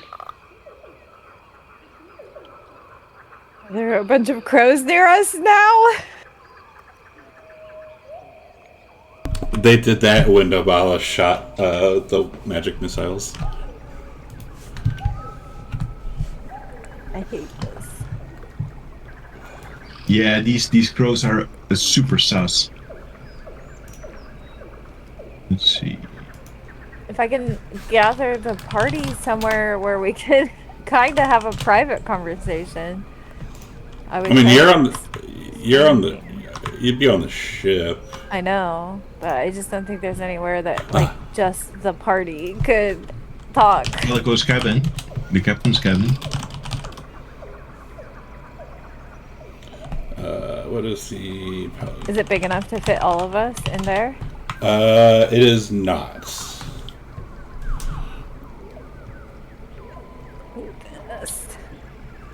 All right, so while we are getting ready to head down,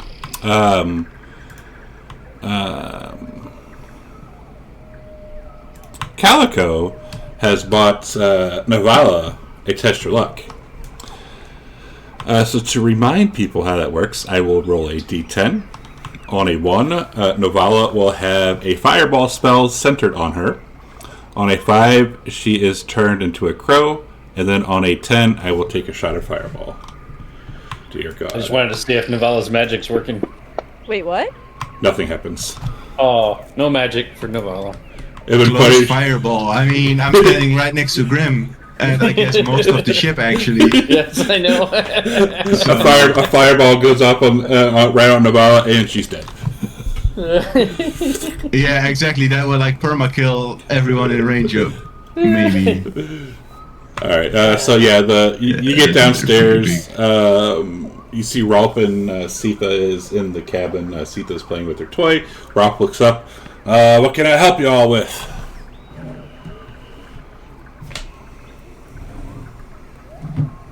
Sitha's doing what? Sorry. Playing with her toy, her cat toy. Up top?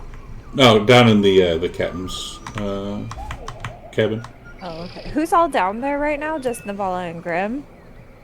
I thought everyone Yeah, I guess was so. going down there, but I guess not. Well, I mean, yeah. if If, we'll ask if I us. know, if I know that they're already down there, like if I saw them go down there to chat, I will also try to gather Laurel and Evan and who else? Calico.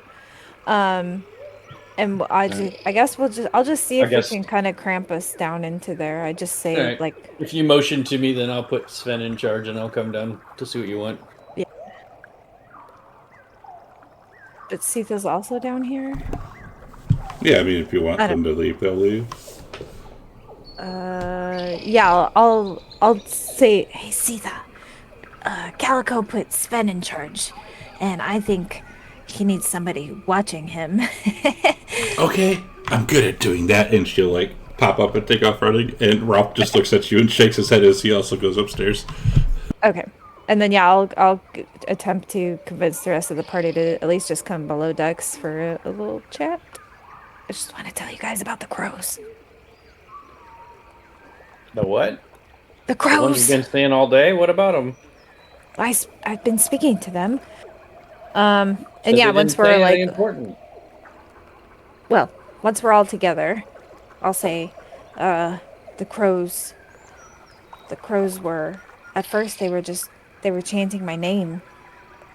And then I realized that, I think that some of them, or all of them possibly, were witches of the Ironwood in their animal forms. You should tell us these things right away. They could have I can't. ambushed us. So Well, if had they were all going to 13 of ambush them us, they watching would us? have.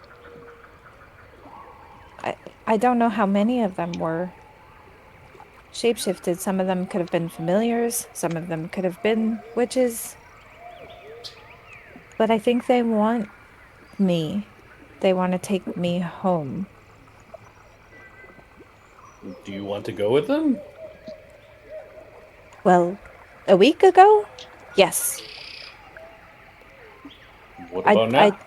I don't know. I don't want you guys to get hurt. I went off with one of the crows when nobody was watching. I went off into like a glade of sort, and her name is Alita. She revealed herself to me, and I tried to offer to just go with them in order to protect you guys so that you guys didn't get attacked, but she didn't listen. She just left. And she said that Muda was coming. So you remember what happened on the ship now? Well, I don't know what happened to the ship. It got attacked. But why were you on the ship? I was spying. Spying. Why were you For spying Muda? on the ship? But why? Because I was told to. Nothing else? We don't know why? I don't know why. And I'm being honest. I don't know why. I was a familiar at the time. I just did what I was bade to do. You don't share Then intimate this Muda details with might familiars, have killed Calico. our crew. If this Muda killed our crew, then I will kill her. Don't you You know can't who kill killed the her. crew? Weren't you there? We were attacked by pirates. Well, I that didn't hardly see- sounds I like didn't see- Ironwood witches. I didn't see any witches, but Maybe Muda was on that ship to protect it from the pirates who attacked the ship. And the pirates attacked the ship. I don't know. I was a familiar at the time. When the ship went down, the next thing I knew, I was in this form. And this Muda character, is she violent? What's she like? I don't trust her. Well, violence is in the eye of the beholder. She's an Ironwood witch, right? Yes. Those same witches that the raiders fear with their lives? Because they're powerful and misunderstood. Misunderstood. I've heard that before, Hulda. What do you really know about this Muda character? That she's a witch of the Ironwood, and she always took care of me and always fed me and summoned me when she needed me to do things. Have To go you ever places seen that her she couldn't torture go. a man? DM, have I ever seen my witch torture anyone? High or low? Low. You have not. I've never seen her torture anyone. How benevolent. Do you think she's going to become a problem for us? Well, they said... Alita told me that Muda was disappointed in me and that she wants me to come home. Are you going to? If they come to get me, yes, I will go with them willingly in order to protect all of you from being harmed. Yes, I will go with them. Why do you think she will harm us? Well, I suppose when I played the scenario out in my head, that if you all thought I didn't want to go, that you would fight them to keep them from taking me. And I don't want that to happen, so I will go with them willingly. I don't know. Maybe I will look over at Calico. I would say I do not want you to go unless they can explain what happened on our ship. I understand, but what if they don't want to treat with you at all? What if they're Then you just can- coming to then collect you me and can- that's it? Well, if they want you, all they have to do is explain what happened on the ship. We If can't they're- stop them from if- taking me. I'm their property. You're All we can ask is that you try. you're a sentient being now. You're not a property. Hold But- on, Calico. The two aren't mutually exclusive. Technically, True. she is Moda's property. Well, She wants to go. We can't stop her. It's her own free choice. wait. No, it would you be just quite said a she shame wasn't. since she seems. You just said she wasn't free, but we can't stop her because she has free choice. Well, with us, we don't own her. The way I see it is, even if I want to stay, then they'll fight you to take me back. Do you understand what I'm saying? I don't want that to happen. So I will go with them to prevent that from happening. I do not wish to lose one of my only links to who killed our crew. Well, we can ask her, but I don't know that she'll give any information in that regard. If she does not, Does anyone then here know how powerful these witches are? They're very powerful. If they are too powerful for us, then fighting will be have no purpose.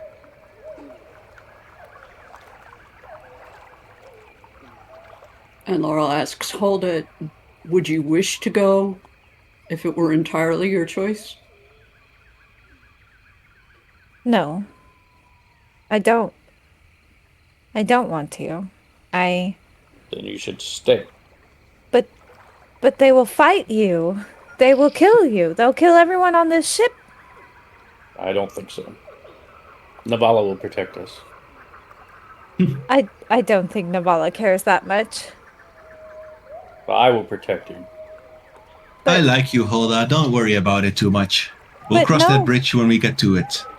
I don't think you guys understand. Maybe there's some It's other... good that you came forward with this, Hulda. Thank you. I feel... I'm afraid. I don't know what will happen.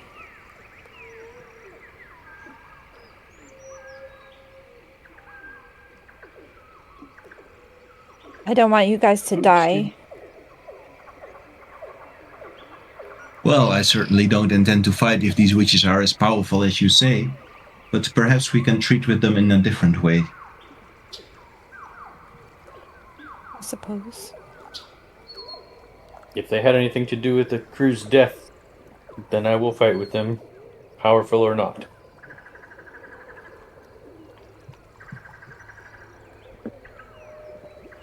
I also don't know how, like when. The crows just said that Muda is on her way. That's what Alita said. She's coming. So I don't know. Does that mean we have a few days, a few hours? I have no idea.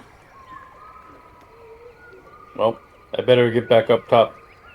God only Yes. knows what Sven may run us aground. He's very distracted.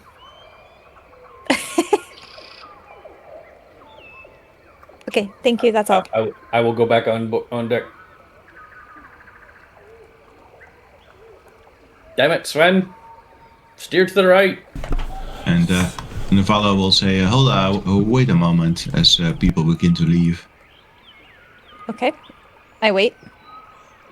And once they are alone, she will close the door to the cabin and speak softly, and she said, Hulda, I've noticed how much time you have been spending with Sven.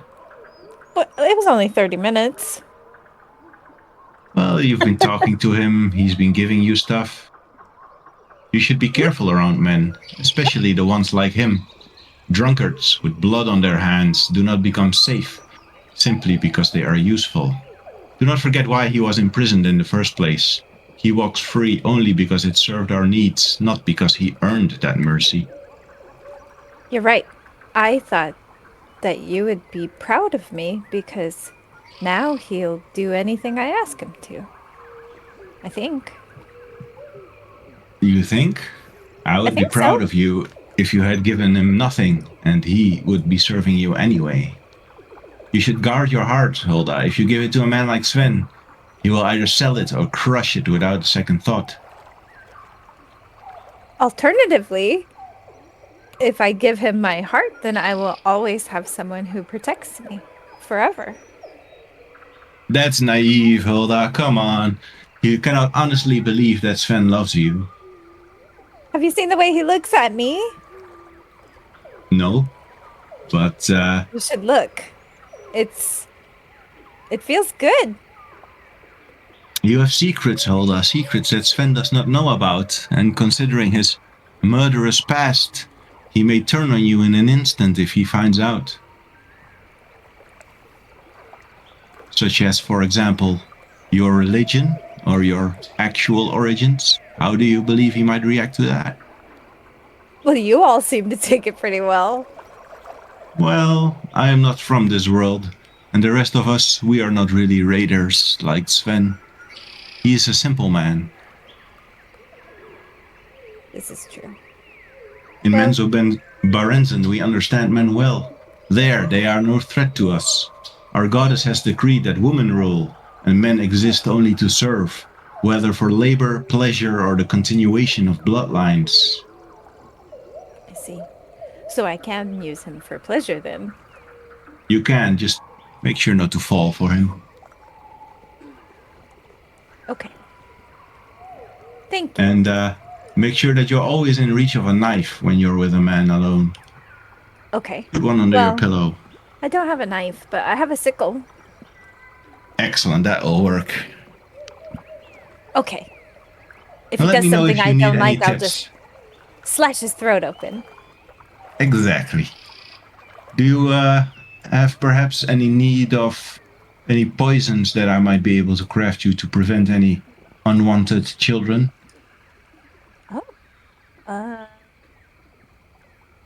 I didn't even think about that. Unwanted Of course you haven't. children.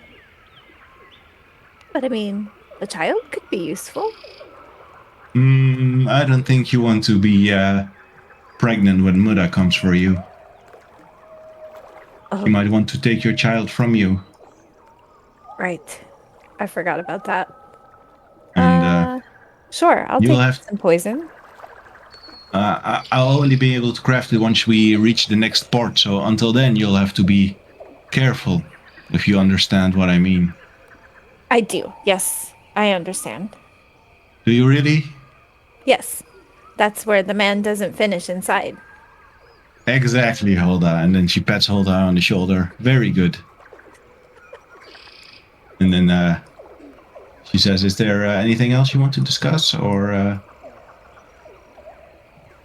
No, Want I to just I wanted you to know that I appreciate you, and I think that you're very smart. thank you, Hulda. I'm glad someone noticed. And if there's anything I can do for you in return, let me know. I'll keep that in mind. And then she nods at Hulda and leaves. I just happily go upstairs. Yeah, exactly. All right, so as you are heading upstairs, Seetha runs over to Evan and points, look, those birds are attacking something. And you see that the crows are like kind of swooping down along the path on the grass, like swooping down and coming back up. That's what you see so far. Evan's going to look. Is that a perception check? No, What it's can you quite easy. He sees a cat, either black or very dirty, running ahead, like trying to hide from these crows as it meows pitifully. Evan will How far away go is it? over to. On the shore. Evan would point that out to Calico, saying, "Hey, is that one of your friends?"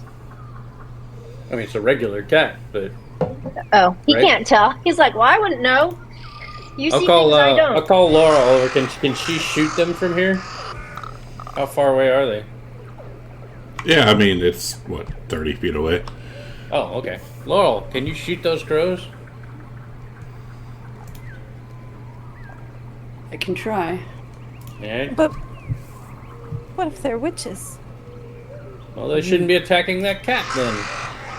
Is that cat a familiar? Did Hulda talk about familiars to the group?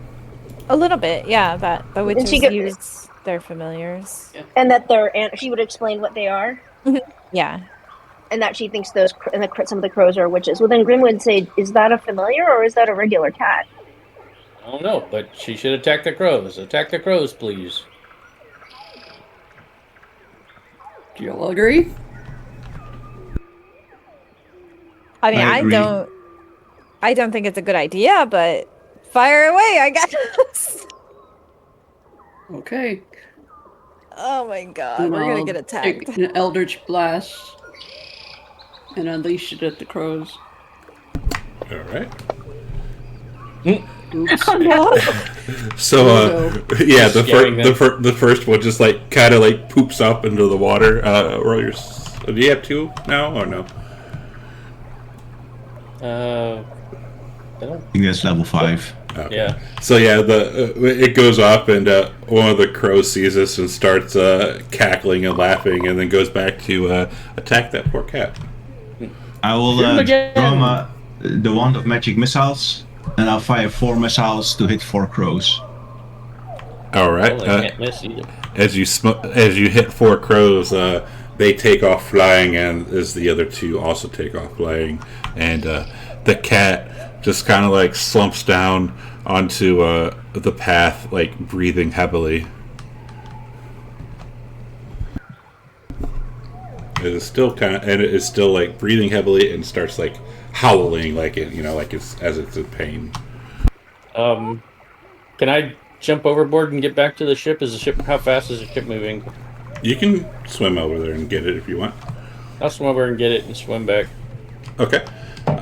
So you take this cat onto the deck. I What do you will want? cast healing word on it. I'm Okay. gonna cast detect magic on it to see if it's a familiar. Oh Okay. no, I can't. I don't have any Don't spell have spell slots. slots. Never mind. No rituals? Can you detect magic? Oh, I can cast it as a ritual. Isn't it 10 minutes though? Yeah. Yeah, it would take 10 minutes. I'll tell the party if you want to heal the cat, and we'll lay it out, and I'll get like my chalk and my components, and I'll start. I'll explain to the party that if they give me 10 minutes with this cat, I can detect magic as a ritual. Alright. Okay. I will walk over to the cat and I'll hoover my hand. And I'll And- whisper a word of healing, and I will. Okay. As you heal it, its paws kind of close up, like the wounds on its paws kind of close up, and it pops up. It starts like entwining itself around your legs. I will give it a few pets. And I'll say, "You're lucky. I like black cats, little one." and as you do that, give me a charisma saving throw. Oh no! Totally a fucking familiar, I bet. All right. Thank you.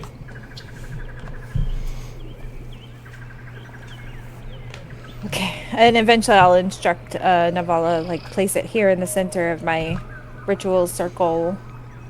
And yeah, I'm detecting magic to see if it's a familiar. Okay.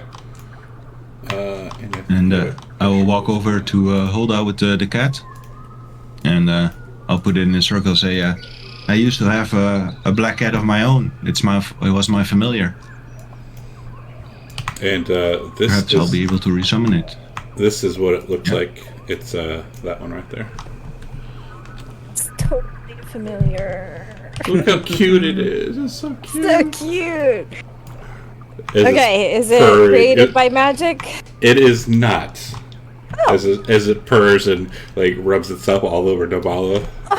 Okay, so as soon as my like spell ritual is complete, and I realize that to me it's not pinging magic at all. It's just a mundane regular cat. As far as you can tell. Okay, I just I'll hold out my axe and ask her, what does this look like? Does this look special? Oh yeah, 'cause since I have it up, it's up for 10 minutes. Is the axe magical? Let's find boots.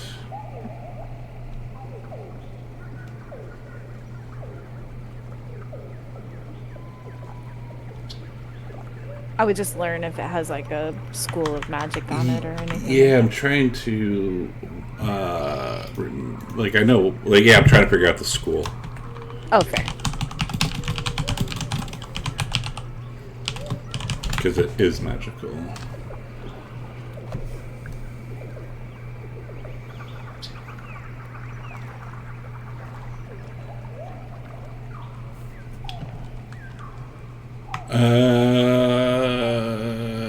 This one. Okay.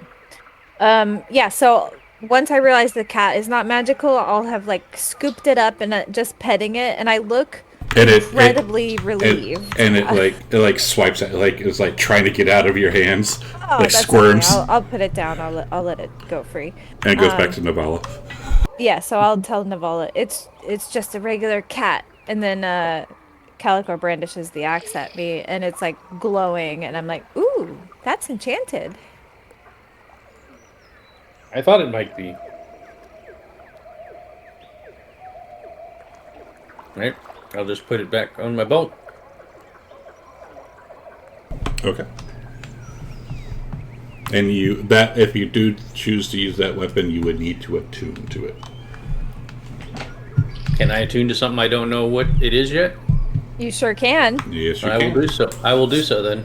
But that's also how you get cursed. Mm-hmm. That's how you do it find anyway. out what it does, though. That's how you find out what it does. Right, so as you attune to it, it is now identified. Kitty cat. So that's over a short rest, right? It is over a period of a short rest, yes. So like an hour.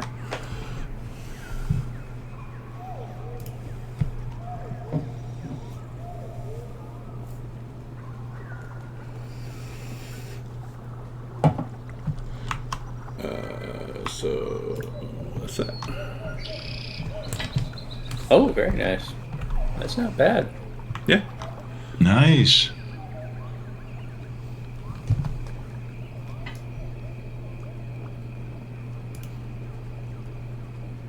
Nice. Did you see what it was? I guess it's fitting since everybody thinks that I'm a dwarf anyway. Right. Thank God the cat's not a familiar here to spy on us, though. Maybe it's just a very clever familiar. It's disguised.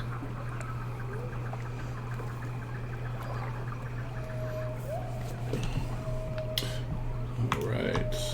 So as we keep going, it starts to get dark. Like the excitement of your first day aboard the ship kind of recedes a bit as the sun starts to set and the moon rises. You kind of start to relax.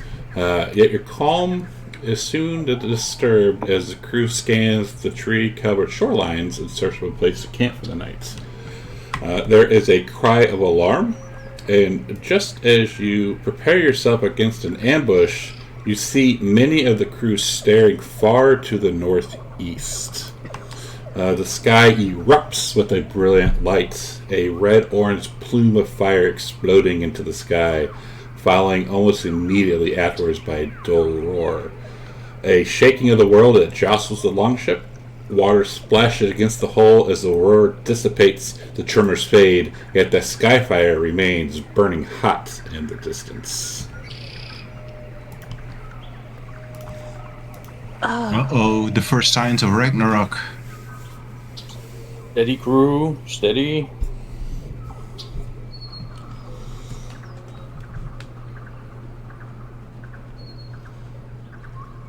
And, How far away is that volcano? It is far, far, far, far in the distance. All you can't, like, this picture isn't really accurate. It's just kind of showing a volcano.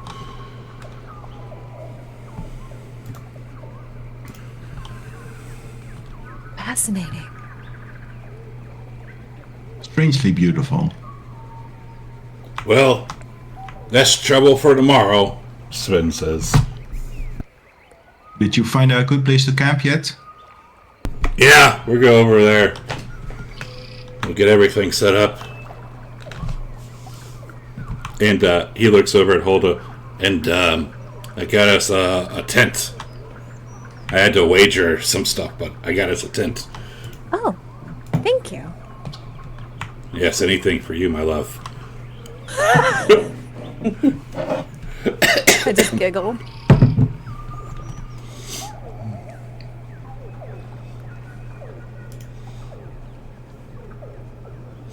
I'll be there shortly. I look forward to it. You should help everyone else set up their tents too. I think that would be very useful. Everyone else? Okay, anything for You're you. so strong. Oh. You'd help everyone get it done so much faster. And he Did I like, get it? what? Go ahead. I would say he kind of blushes at that.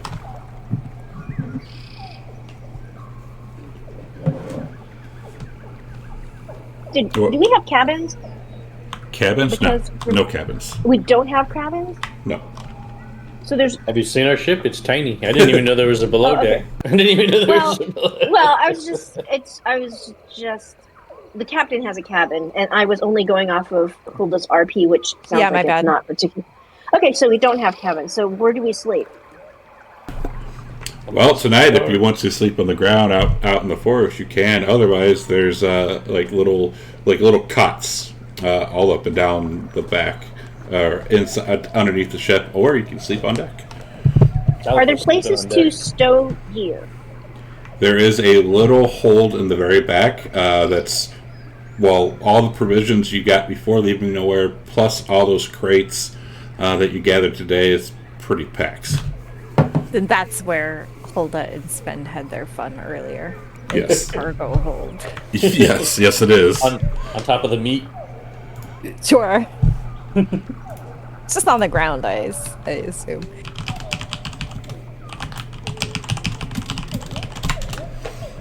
So to answer your question, there is no place to stow your gear, like no foot lockers or anything like that.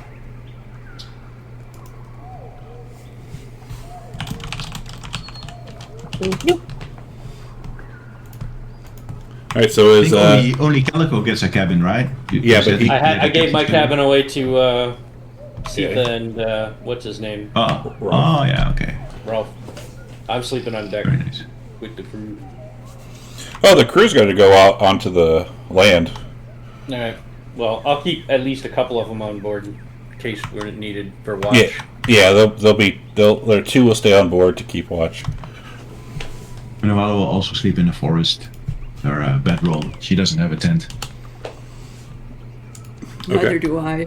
So Laurel will stay on deck and stand watch Okay. And not sleep. and make good berries. And not sleep, yeah. Making good berries for us. What about Evan and Grim? I imagine Evan would want to be in the forest, and Grim will do that as well. She'll be in the, actually, kind of right by the water. Does she see anything in the water that would look disturbing to her?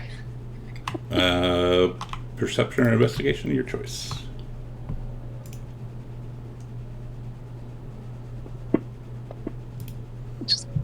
She does not. That was weird. I put it right on the tower, whatever. Okay. Yeah, she does not. Oh, she does not. Okay, well then she's gonna, like, sleep in the water. Nice. And Hulda, are you sleeping in the tent with Sven? Yes. Before I do, I go to find Navala. Like when it's quieted down and people are beginning to turn in, I will. Is Navala here at the camp or on the ship? Sorry. She's at the camp, and Really quick, I will point out as camp's all set up, they take some of the food, they roast it. They're having a little party / feast for. It'll probably go like 2 or 3 hours before they start passing out. Okay. Is Navala joining in on some of that? Eating food? No, you see her alone by herself. She's sitting in a bedroll made from a very strange kind of fur that you've never seen before, like black bluish. And she's focused on the wand. It seems to be glowing, and she's staring at it and trying to observe how it interacts with the weave. And then she takes a drink, and you notice that the water skin that she drinks from seems to be stitched from human skin. Okay. As you approach her. Okay, I will approach anyways. Hulda is not necessarily bothered by that, but Robin the player is. It's just the latest fashion in Menzo Benzaren. Okay, fair. Hulda approaches you as you're doing this. And I look like I want to say something, but it takes me a few minutes to get there. I'm just like, oh, hey, Navala, what are you up to? And she looks irritated for a moment as she's doing her magic studies, but then she smiles again and say, hello, Hulda. Was there something you needed? Well, I was, this may seem very, forward, so I apologize.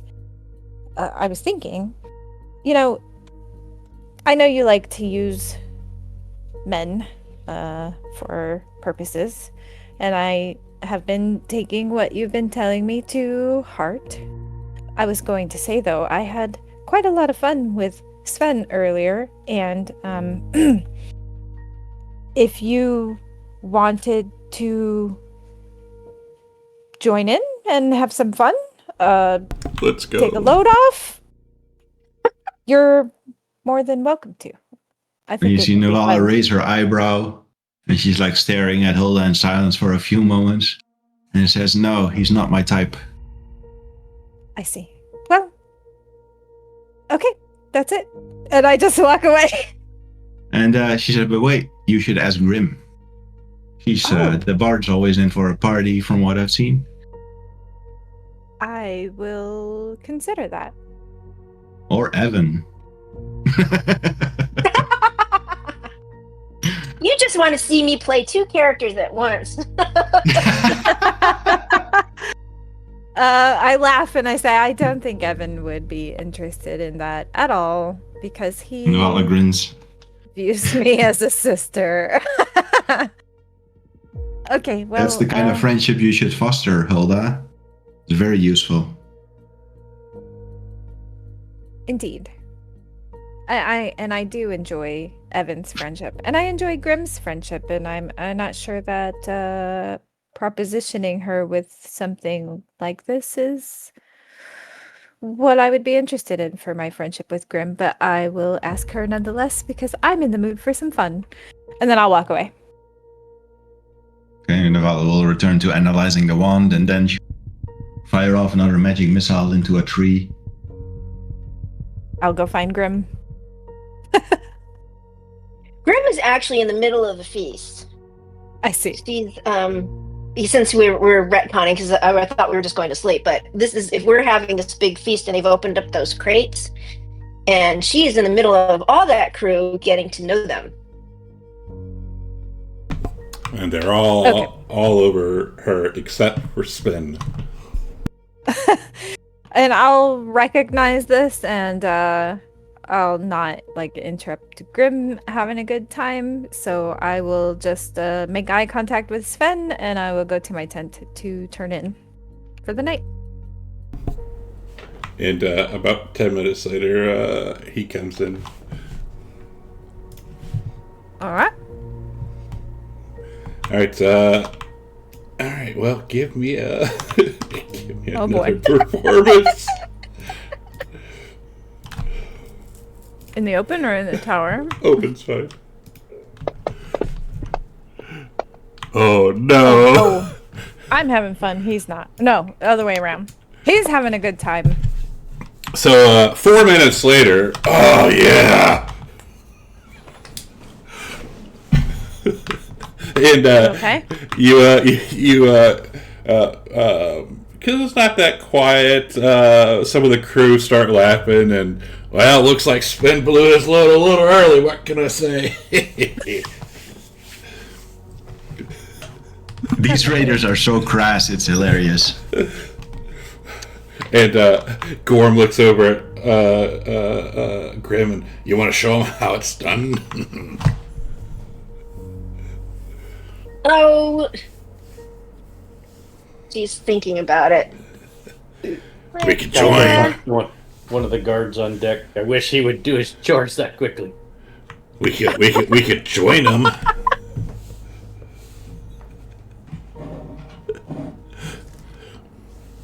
And she's like, not tonight, lover boy. Having too much fun right now. Damn, maybe I'll go and see how Lala's feeling. Or maybe I'll go and join him myself. So Gorm, Gorm goes up to the tent immediately after, and he'll, Hulda, why don't you hang out with a real man? Uh-oh. No thanks, I'm good.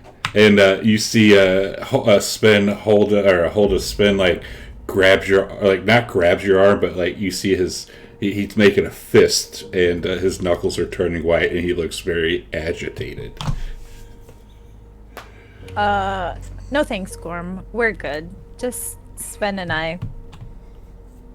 Gorm's like this huge guy, isn't he? He's like a berserker. Yeah. Is he like way bigger than Sven? Yeah. Picture Gorm, like a oh god, what the hell's that bodybuilder's name? Which one? Arnold Schwarzenegger? No. Lee Haney? No. Lou Ferrigno? No. No. Hang on. Wait, are you talking about an old one or a newer one? Ronnie Coleman. If you know who Ronnie Coleman is. Google that. Ronnie Coleman. Jeez. Yeah, that's like the size of Gorm. Oh my god. Yeah, that's Gorm. What an animal. And then we saw what Sven looks like already, so yeah. Yeah, Hulda would be afraid of being with somebody like that. So she's trying to politely decline his offer. I'm going to applaud Grim's bravery. Because damn. Yeah, it's a big guy. I think that counts as like sleeping with a monster. First of the campaign. Or a berserker. Or a centaur. Yes. Yeah, especially because isn't Grim like 4 foot tall or something like that? Yeah. She's 5'2". 5'2". Very tall. Yeah, Gorm is only 5'11", so. Does he take my rejection well, though? Like, or is so- he getting belligerent? He says, come on. You don't know what it's like to be with a real man. Just ask Grim. What an asshole. And you can tell that Sven is like clenching and unclenching his fists, and he's like kind of grinding his teeth, but he's not saying anything, but he looks very upset. When he brings up Grim, I'll say, well, Grim is my friend, and I don't want to do anything that might injure that friendship. Fine. Can we hear all this? Is this? Oh all yeah. here? Oh yeah. They're not being quiet about it at all. But I mean, they're on deck. No, they're on deck. they're We're all- at the campsite they're at the where campsite. everybody's feasting. Oh, the feast is happening at the campsite, not on the ship. Yeah. Oh, okay. Like all the raiders except for 2 are at the feast. Okay. But I imagine this conversation's happening at the flaps to my tent, right? Because Sven and I went in there, had some fun, whatever came out. Yeah, and That's when Gorm approached. Yeah, and Gorm is very drunk. Yeah. So I'll just say, like, Grim and I are friends, and I don't want to do anything that might injure our friendship. Appreciate the offer, though. Fine, I'll go and see how the tall one is. She can. Oh yeah, good luck with her. She can play. I'll give her a wand to play with. Yeah, she might like that. So I'm imagining you see 2 flashes of magic, and you see Gorm run away with like 2 smoking patches on his back as she's used them to target practice. I love it. With the wand. I love it. I'll mark off a wand slot. All right. And then Sven will go to Hulda again and ask him for round 3 and round 2, and oh my god, that's horrible. So Hulda. I accept it anyways, because like I'm ready to go to bed. I don't have any more spell slots, so yeah, like I'm good with that. Like him and I can, if he wants to sleep in my tent, that's fine. Like I basically, invite him back in and say, okay, one more, and then I need some sleep. Yeah, and as you say that one more, he has issues, and he says, I'm too tired. Oh. Well, Maybe that's all right. You can tomorrow. sleep here with me if you want. Yes, please. I have there's something I've always wanted to do, but can you not let any of the crew know, because then they would make fun of me forever. Your secret is safe with me. Have you ever heard of the term big spoon and little spoon? Yes. Can I be the little spoon? Oh. Sure. Yeah. And you see him give like a big grin as he like turns his back over towards you and kind of like leans, like, cuddles up to you. Okay. I will couple him. Awesome. Is there anything else that people want to do? No, Grim is actually doing this to kind of get to know all of the crew and learn their names and just find out kind of what they're like. Okay. Yeah, they're generic names, as I don't have 12 different names off my head right now. No, but that's fine. I will give them. Yeah. But I mean, she's just familiarizing herself with them socially right now. Right. Because they're all pretty cool. They're all nice. They're excited to be out here raiding.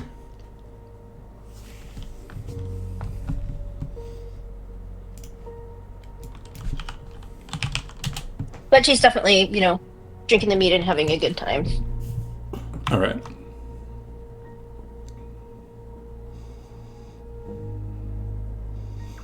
All right, give me a second here. Oh man, I'm sorry.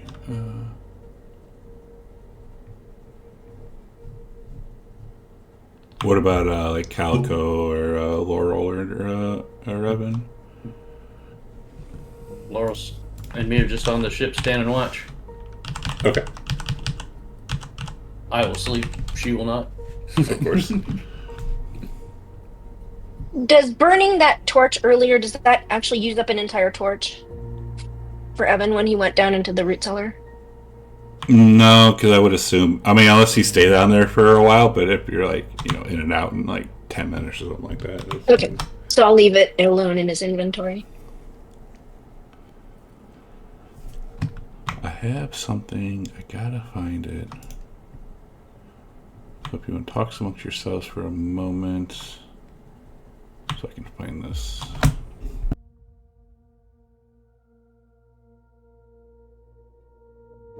I don't like the fact I can't stow stuff on the ship.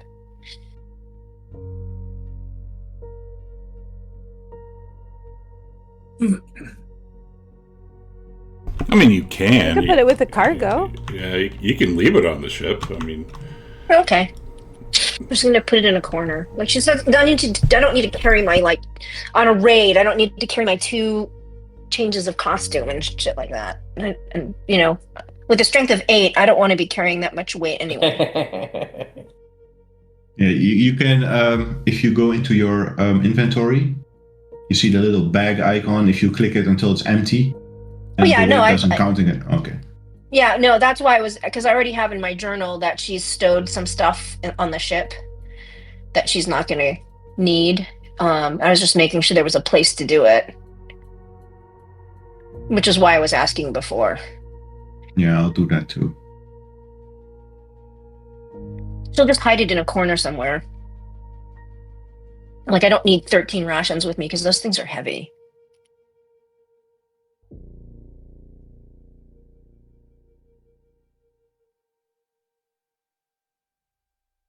I would say, no, keep everything on the right side of the ship. The left side is for waste disposal.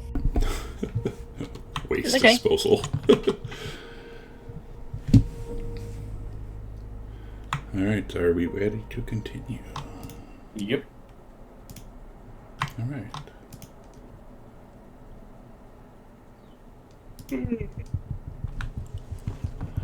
So as we are bedding down for the night,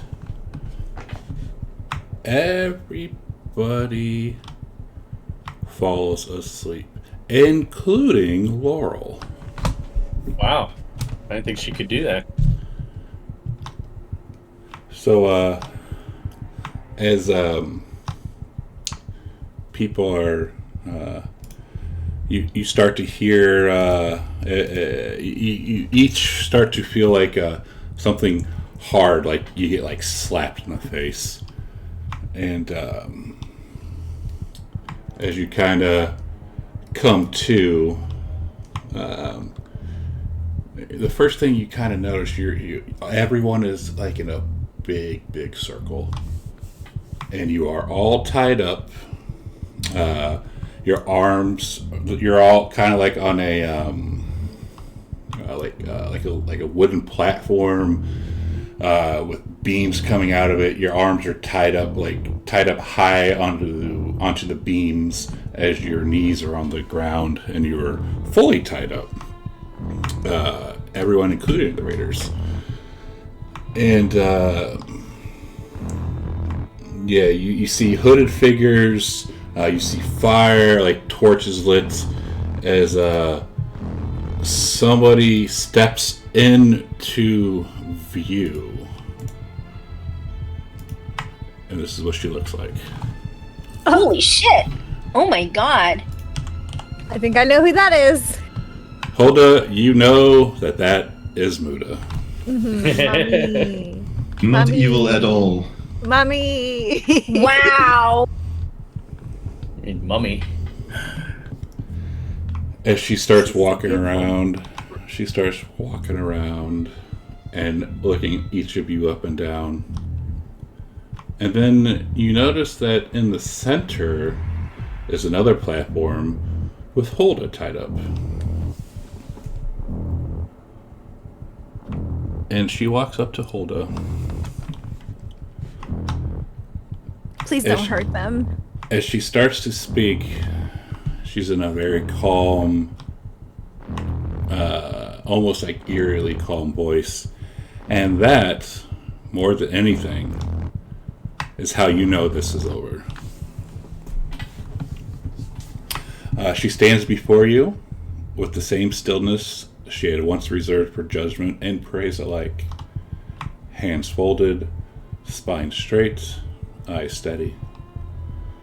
But the warmth that used to live in them is gone, replaced by something colder, assessment without hope. I taught you, she says quietly. I corrected you. I forgave you. Each word hits you like a weight deliberately set onto your chest. You were given time. More than most. More than you deserve, perhaps. She looks over at you, not cruelly, not kindly, but as one might look at a tool worn smooth and cracked from misuse. Something that no longer justifies repair. Disappointment, you realize, is way worse than anger. Anger meant you still mattered enough to wound her.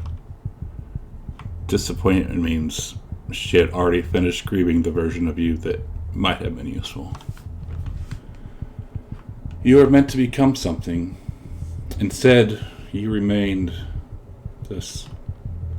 As she steps past you, close enough that you can smell her familiar scent. Lessons learned way too late. For a moment, just a moment, you think she might hesitate. She does not. There's no place for you anymore, she says, turning away. Not at my side. Not in my house.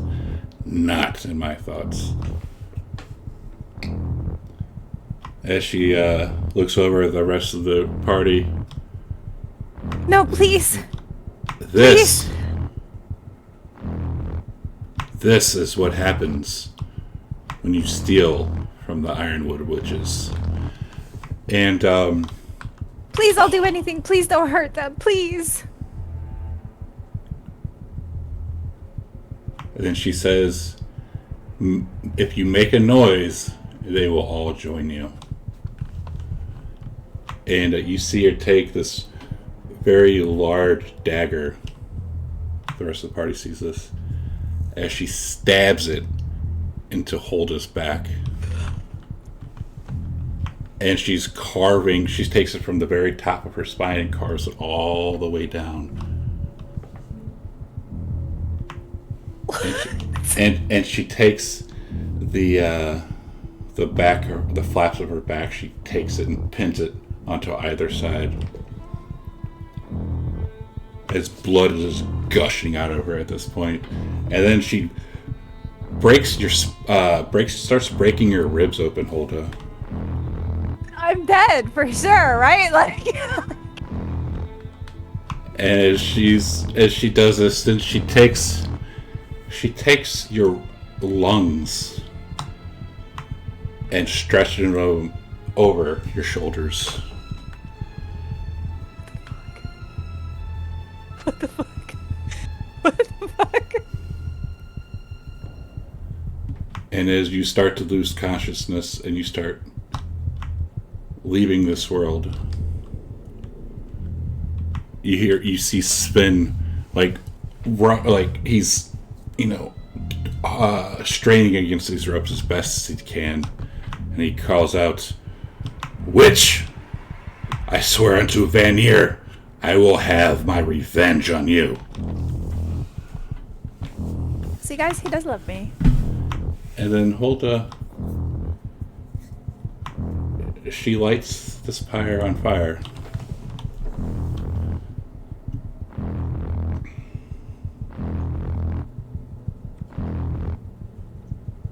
And as the flame erupts over this pyre, consuming Hulda's life. Dude, what the fuck? There's no coming back from this, right? Muda starts walking around, looking at each of you. That is what happens when you mess with us. And as the fire goes out, and all that is left of Hulda is a pile of ashes. She looks over to one side and says, "Remember, we had a deal." As she turns into a crow and starts to fly off. But before she gets too far, she comes over, this crow comes back over, and coming out of her is a gust of wind blowing Hulda's ashes to the everywhere. And then she flies away.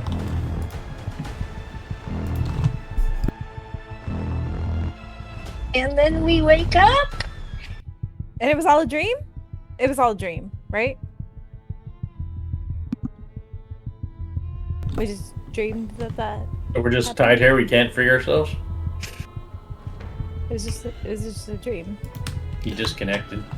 I did not disconnect. Hulda's new character? Oh no! Robin, did you know about this blood eagle thing, right? Uh-huh. You're right. I mean, because that was plaguing us at the end of Odyssey. What's up, boys? We were Nyla. just streaming though, right? Oh, yeah. Graphics back. We're still streaming. No. Dreaming. We Oh. were dreaming, right? That didn't actually happen. Right? That was just a dream, right? No.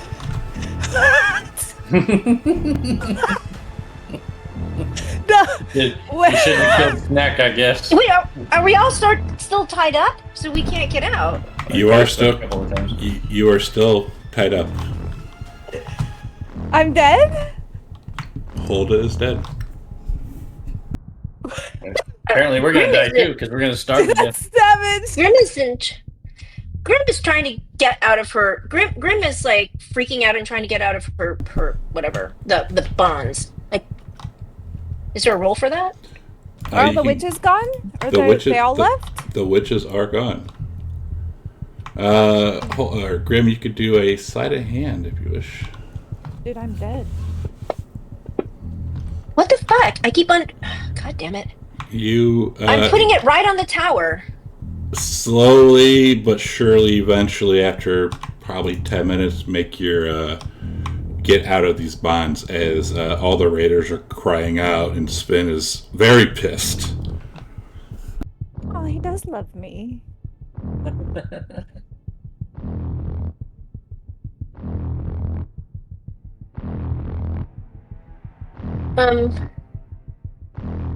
Grim is kind of in a state of shock. She goes over to where Hulda was. She looks around. There's nothing there. the Like rest of she's us? No, she goes right over to where Hulda was. There For a is second. nothing left. I'm gonna cry. She starts to cry. And she slowly walks over to the party first, and she grabs her dagger, and she just rips the. She just goes down the line and just, with her dagger, just cuts through everybody's bonds. Okay. And as you get to Spins, I'm not sure how the rest of the players went to, but as you get through Spins, he rushes over to where the pyre was, and he just lets out like a blood-curdling cry.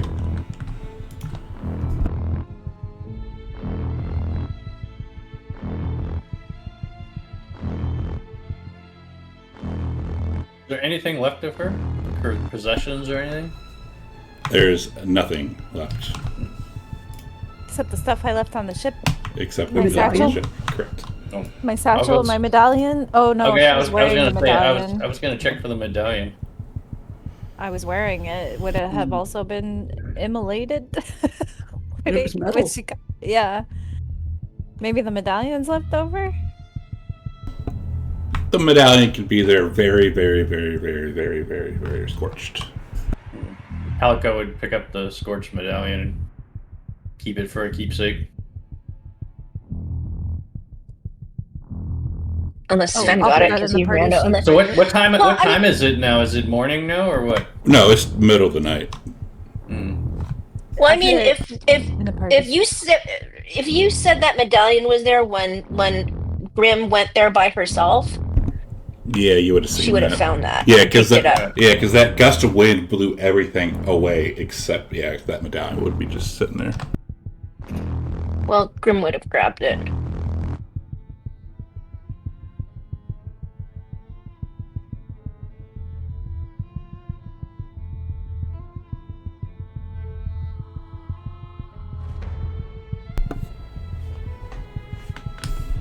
Heck was that?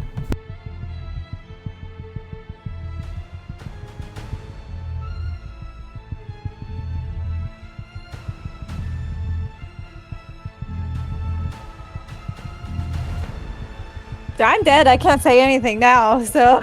Grim just lets out a scream. Probably close to Sven's. Did anyone see anything in the fire? In terms of a Valkyrie coming to take Hulda away or something like that?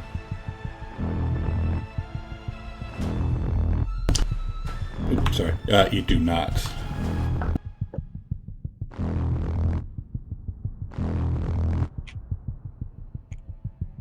ask. Oh, absolutely. But no Valkyrie, or you didn't, at least did not see one. Navala would say goodbye, Hulda, in a soft whisper, and begin packing her stuff and go to the ship. And she looks composed and keeps her face neutral. But how does she really feel? Well, who knows? Yeah, Calico would get to the ship and start preparing. Say, well, we're not staying here tonight. Sorry, that's so funny though. Oh my god, we're not staying here tonight. I don't blame you at all. This place is getting a bad Yelp review for sure. Make sure you write an Ossety's travel guide. Yeah.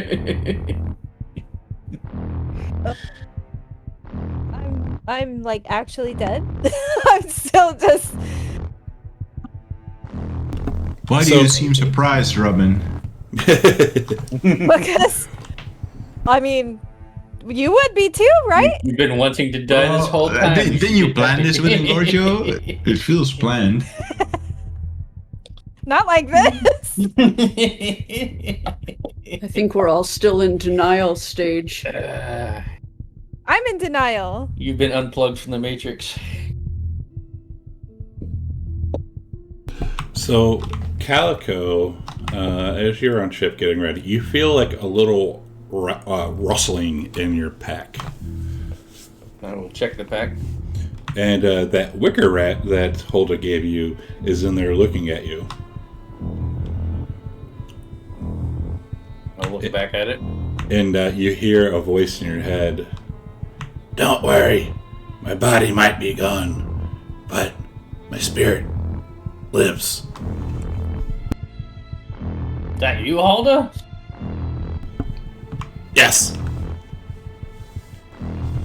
What the hell happened back there? I don't know, but I will come to you in times of need. But I must take care of something now before they find me. Oh, I'm an NPC now. And the wicker rat's eyes go dim. Alright. I will not tell anybody of this. I'm really freaked out. Of course. And we're not. We are packing up and getting ready to leave. You said yes. Well, yeah. Yeah. I definitely am not staying here now. and Sven wants to go find these damn witches now and kill them all. I don't know about killing the witches, but I ain't gonna stay here. I ain't gonna stay.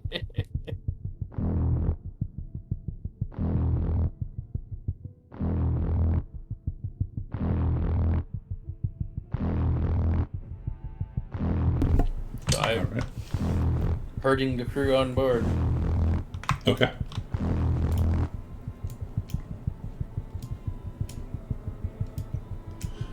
So as we, I'm assuming you wanted to just, how far do you want to sail? Well, since it's still late, could just far enough so we're out of that area. Like an hour or so. Yeah. Okay. So, as you set sail, Sitha comes running up on deck. Evan, Laurel, I hear something in the hold, and it's crying. And Evan says, "What is it, little one?" And he says, "Take me to her, to the sound." And she rushes back down to the hold, or downstairs. All follows. It's coming from there. And by now you can all hear maybe some crying, like some sound of crying. Okay, well, he's gonna go towards the sound. And you see kind of hunched back into like the corner a character, and Robin, do you want to introduce your new character? Oh my god. Sorry. Yeah, so you see oh, the jig is up, isn't it? Sorry, I need to collect myself. The jig is up. Fucking both of you! I hate both of you! I hate you! To be totally fair, Robin knew it was coming, but had no idea when it was coming. Yeah, like, let the record show I had no idea when Hulda would actually die. So. I knew the moment that Mura showed up, I knew then what was going on. I did tell Ingordio basically from the get-go that I was going to play a character to see how fast I could get her to die. That was the goal. And I was like, you pick a character that Grim gets close to. Wow. well, and it's like okay, cool. Now she's getting entwined with all these characters. They're all really liking her. Now it's time to kill her. Now she dies. Okay, so you guys see this little gold scaled kobold. She has like really metallic looking, like even her eyes, like the iris of her eyes is also like metallic looking. She has on like really nice looking clothes, shockingly. And she has on her person like a couple of like kind of trinket looking items. And yeah, I mean, some of you have already interacted with this character though. But yeah, she's like, hi. You said I was crying down here? Yeah. So why was I crying? I don't know. Oh, I was just so lonely. Oh, this creature again. Now is not a Is good it the time. same one? Snack! Wait, Nicole's not there. It's Evan and Laurel, right? As Sitha rushes past you and like barrels right into Snack's or into the kobold's arm or chest. Snack! Oh, there, child. So good to see you. Ether, was this the friend you spoke of? Uh-huh. This is Snack. Hi, I'm Snack. I did lie to your other friend though, the one with the white hair. I didn't tell her what my real name was. But my name is Snack. Wait, the one with the white hair has already met you? Yep.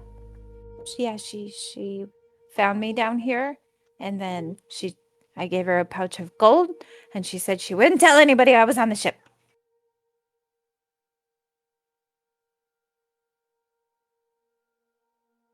Thanks for coming! I feel so much better now.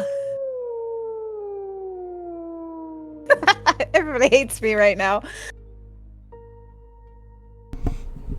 Well, I would walk over, since we're on a small ship and everyone can sort of hear. Yeah, you would totally heard Sitha screaming Snack. Oh, that creature. I keep forgetting. Oh, yes, Sitha, I bought you a little friend for you to play with. This is Snack. I overheard you guys talking about things I think I might be able to help with. Magic Like items what? and stuff. You? Yeah, I was curious. Is Evans? Did that plus that happened during the battle with Had to Evans' weapon? Was it only lasting during that battle, or is it permanent? That Sitha did with the +1. It lasts for the day. Ah, got it.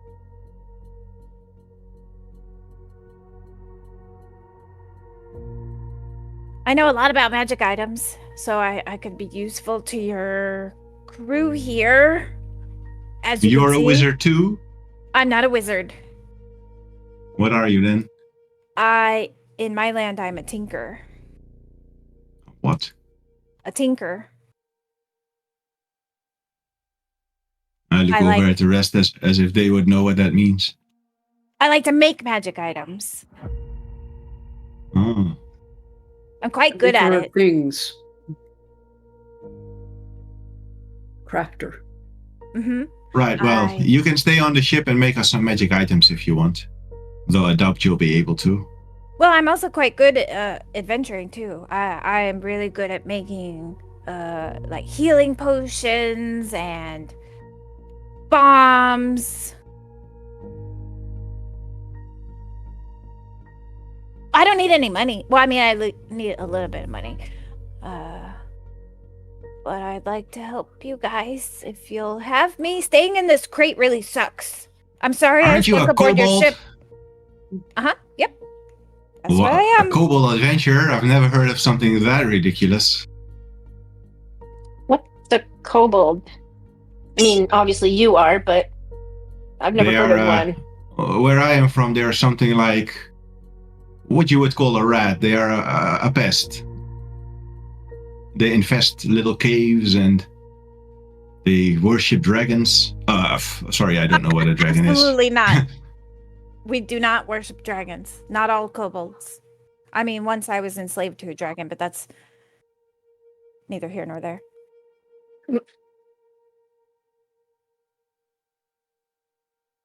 I come from Right. Panovo.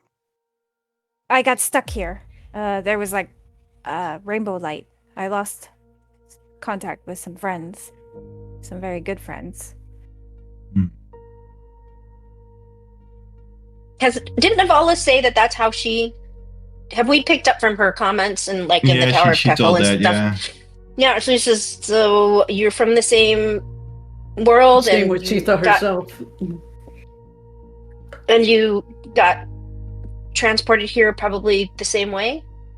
She looks at Navala, grimace Well, Navala.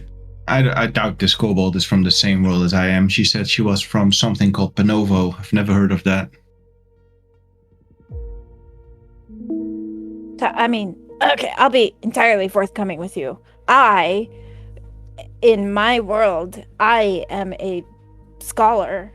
I was studying mana hearts. Surely you know what those are, right? Never heard of No. them. Never? There's no mana hearts here? In this world? Not where I'm from. Interesting. Well then, I don't know how to get back to my world. Anyways, where I come from, there are these immensely powerful objects in the world called mana hearts, and they warp the region around them into like almost like different planes of existence. And I was with my friends and we were traveling to one, and then they broke it, and then I got sucked up in rainbow light, and I thought that I was going to go to somewhere else. There was some dragons involved and devils and anyways, but I ended up here. And I just ended up here, and there was a caravan and there was skeletons, and I've been hiding, looking for shelter. I haven't really interacted with a lot of people, and I've kind of been following you guys for a little while. Right, well, we are on an important quest, and I'm not sure if we have time to entertain a kobold scholar. We have important business to do. But I suppose if you let us do our quests and you want to provide us with magic items and potions, that would be most useful.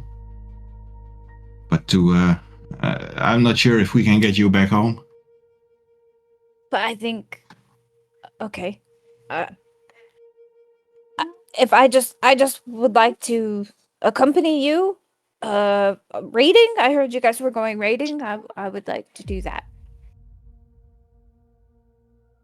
And then Evan suddenly says, "So, are you the creature I left my bedroll for?" Oh, you left that for me. Thank you so much. It was very cozy.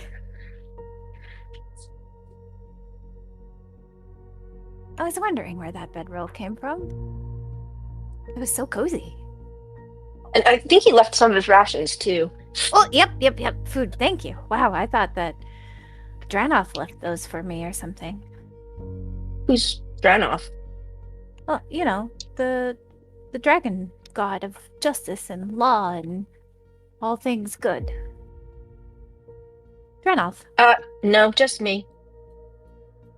Right. Well, it wasn't a deity, so thank you. What's your name? Evan Sigurd. Oh, thank you, Evan Sigurd. And she like bows in front of him. He'll bow right back. Navala will leave. Oh no. Do I not get to go on adventures? It's not up to Navala. I mean, from Navala's perspective, a kobold is like vermin. Like I know, they don't I even take them as slaves because they're like not strong enough. So she doesn't even consider the possibility that a kobold could be a scholar or an adventurer. So just ignore what I say and just travel with us if you like. I'm just gonna follow you guys around. I'm stuck on your ship with you. Unless you throw me overboard, I'm coming. I'm coming along. Calico doesn't even know you're there yet. He's up on deck. So Laurel will say, it seems we have a surprise addition to our crew who may have some useful skills and knowledge that would assist us in our quests. Shall we adopt her into our raider clan? What's the word of all? Wait, have you called me down? Because I'm still on deck. Yeah, I was. Steve, Grim Calico, wasn't- you Grim would wasn't have being there. y'all would have heard this whole, not the whole conversation, but you would know that there's somebody down there because you No hear privacy everything. aboard ship. Right, then I would run down there and say, "The heck is going on? A stowaway?" Hi. I'm the stowaway. Sorry. No free riders. You must earn your keep. I can do that. I'm good at magic. And again, I'm really good with magic items. Clearly, I we could can use make some potions. magic. Apparently, we're up against very powerful forces. I found a crystal ball. I'll pull it out and show them this crystal ball that I found. Sorry to put you on the spot, Engorgio. You did not find that. That was what was. Oh, I taken don't have from it you. anymore. It got taken from me. Yeah, that's Never what mind. you Sorry. found. I take it back. originally. Yeah. I take it back. Yeah. Retcon.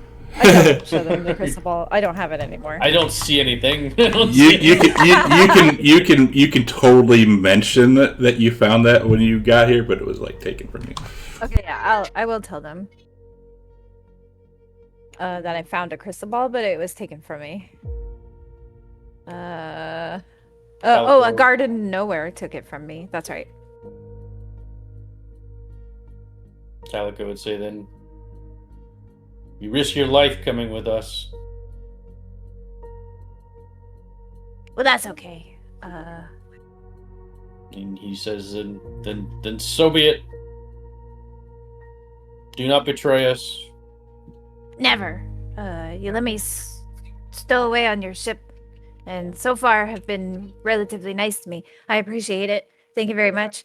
I will pay you back with good, helpful potions and other things that I can craft. Calico turns and goes back on deck, looking very solemn. You notice that Grim was in the back just listening and does not look at all like her normal self in terms of her. She was just partying, mere hours ago. And she doesn't look like that at all. Poor Grim. And she just silently turns and walks away. Sorry. I'm so sorry. Calico pads back and forth on deck, muttering to himself, "Never trusted that stupid rat." What rat? You guys knew a rat? I like to eat rats. They're Not really good. really. Not really. And Have you Navala ever had will a yell rat? from her cot, if you must babble, go do it upstairs. People are trying to sleep here. Oh, Yes, right. I think we sleep on deck tonight. We sleep aboard tonight. I'm not going back on land after that.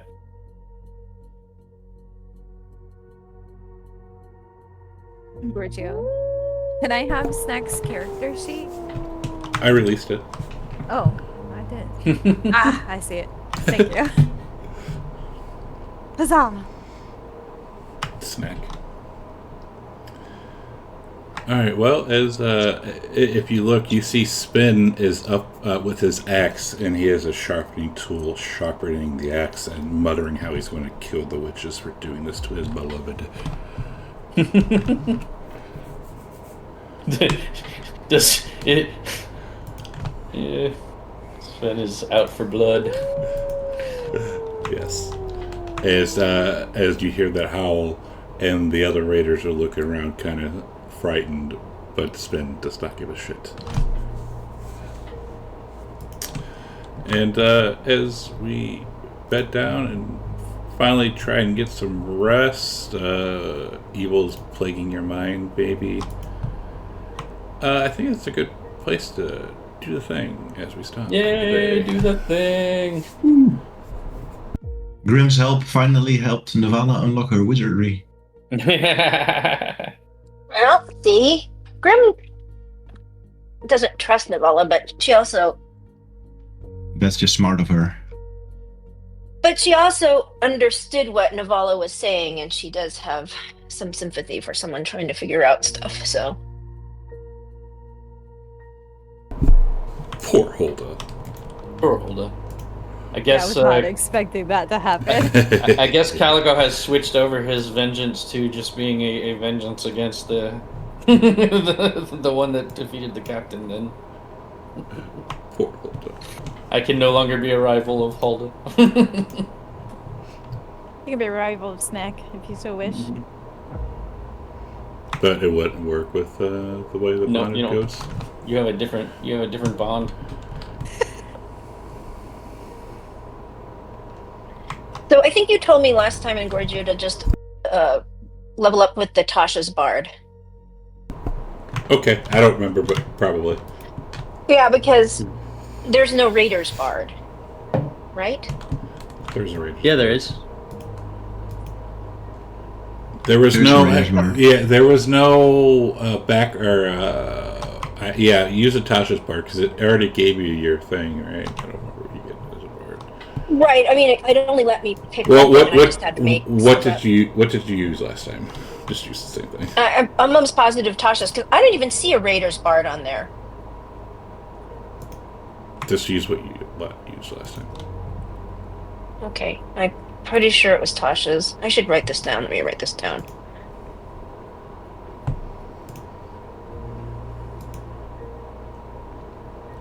Oh yeah, 'cause this is where you get your college, right? Yeah.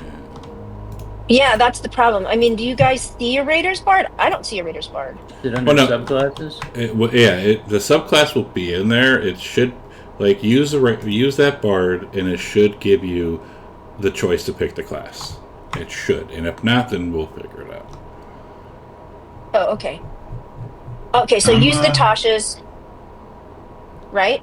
Use what you used last time, and it should give Which you the was- choice to Okay. for the bard.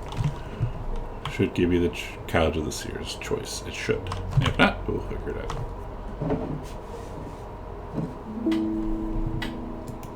Oh, there it is. Can't remember what was the cleric's subclass called. That would be the Discovery Domain. That's right, the discovery domain. Do I have to use that, or do I use a regular cleric to drag over? Doesn't that give you your choice at level 2? Oh yeah, they must have already done it. But do I keep dragging discovery domain over, or do I just drag cleric over? Do you have the option for Discovery Domain? It's in here. Let's see what happens if I drag it over. Nope, doesn't do So anything. just do Cleric then. Alright, what were you doing, Navala? Sus Navala? I was learning Identify now that I'm a wizard. Oh, the spell scroll. Yeah, and I needed to roll an 11 or above.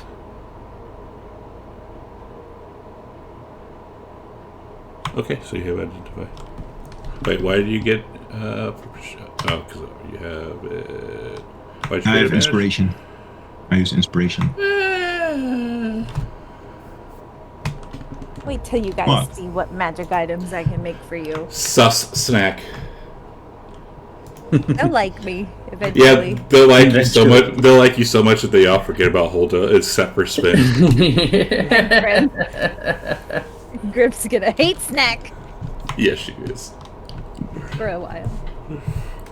But look how cute she is. Look how cute she is, though. Calico never trusted Hulda. Now he's convinced. She was evil the whole time. She wasn't evil. Hulda legitimately did not. She wanted to give herself up to the witches so that the whole party didn't get hurt. That's what you say. I'm being honest, 100%. Hulda is not here to defend herself anymore. Her tale is written by Calico now. Yeah, no, Grim was going to talk to Hulda about not doing that because it's worth it. I don't. Wait, who's going to pay? Who's going to pay for all of Calico's stuff now since Hulda's gone? Ooh. I know. Oh my God! Did he disintegrate her gold too? Well, I did leave my satchel. Oh, good. Good. It's on the I'm ship sure Navala's already got that.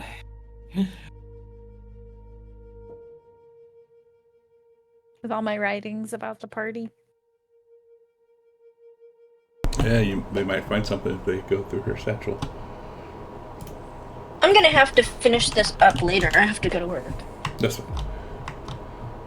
I can just poke me. I'll put the table up when I can. But I'm gonna cut the stream. I'll leave the table up. But yeah, you missed all the good parts after the long. Oh, poor Drake. Well, Drake, you can always rewatch the stream back. Poor Evan. He doesn't even know what happened. I know. I know. Guess what happened? That's his own fault for not being here. Better than coming back and finding out your character's dead. Oh no, Snack has nothing in her inventory. She should have her starting stuff. Okay. Obviously, yeah, she'll have all I her guess I starting forgot to equipment. do that. It's all good. Alright, stream. I'm cutting it. Poor Hulda is dead, but we have a new character. We have a Snack. So we'll be back next Sunday for the next episode. Oh, and actually, before I forget, the actual title of this game is hEarTbreak. There you go.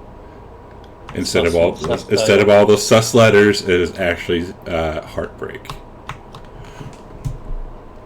I wondered what that was, because it was like, that looks like something that should be unscrambled.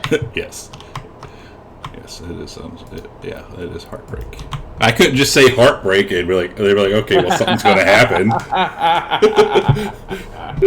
Something's going to happen now. But yeah, so are the Warlock pack wounds under feet?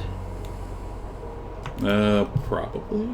I don't remember. But anyway, let me cut the stream real quick. Wait, right. this episode has a different title? Is that what I heard? Yeah, instead of unscramble the letters. If you unscramble those letters, it actually spells out hEarTbreak. hEarTbreak. Oh. Yes. Just like you broke my heart 3 weeks ago.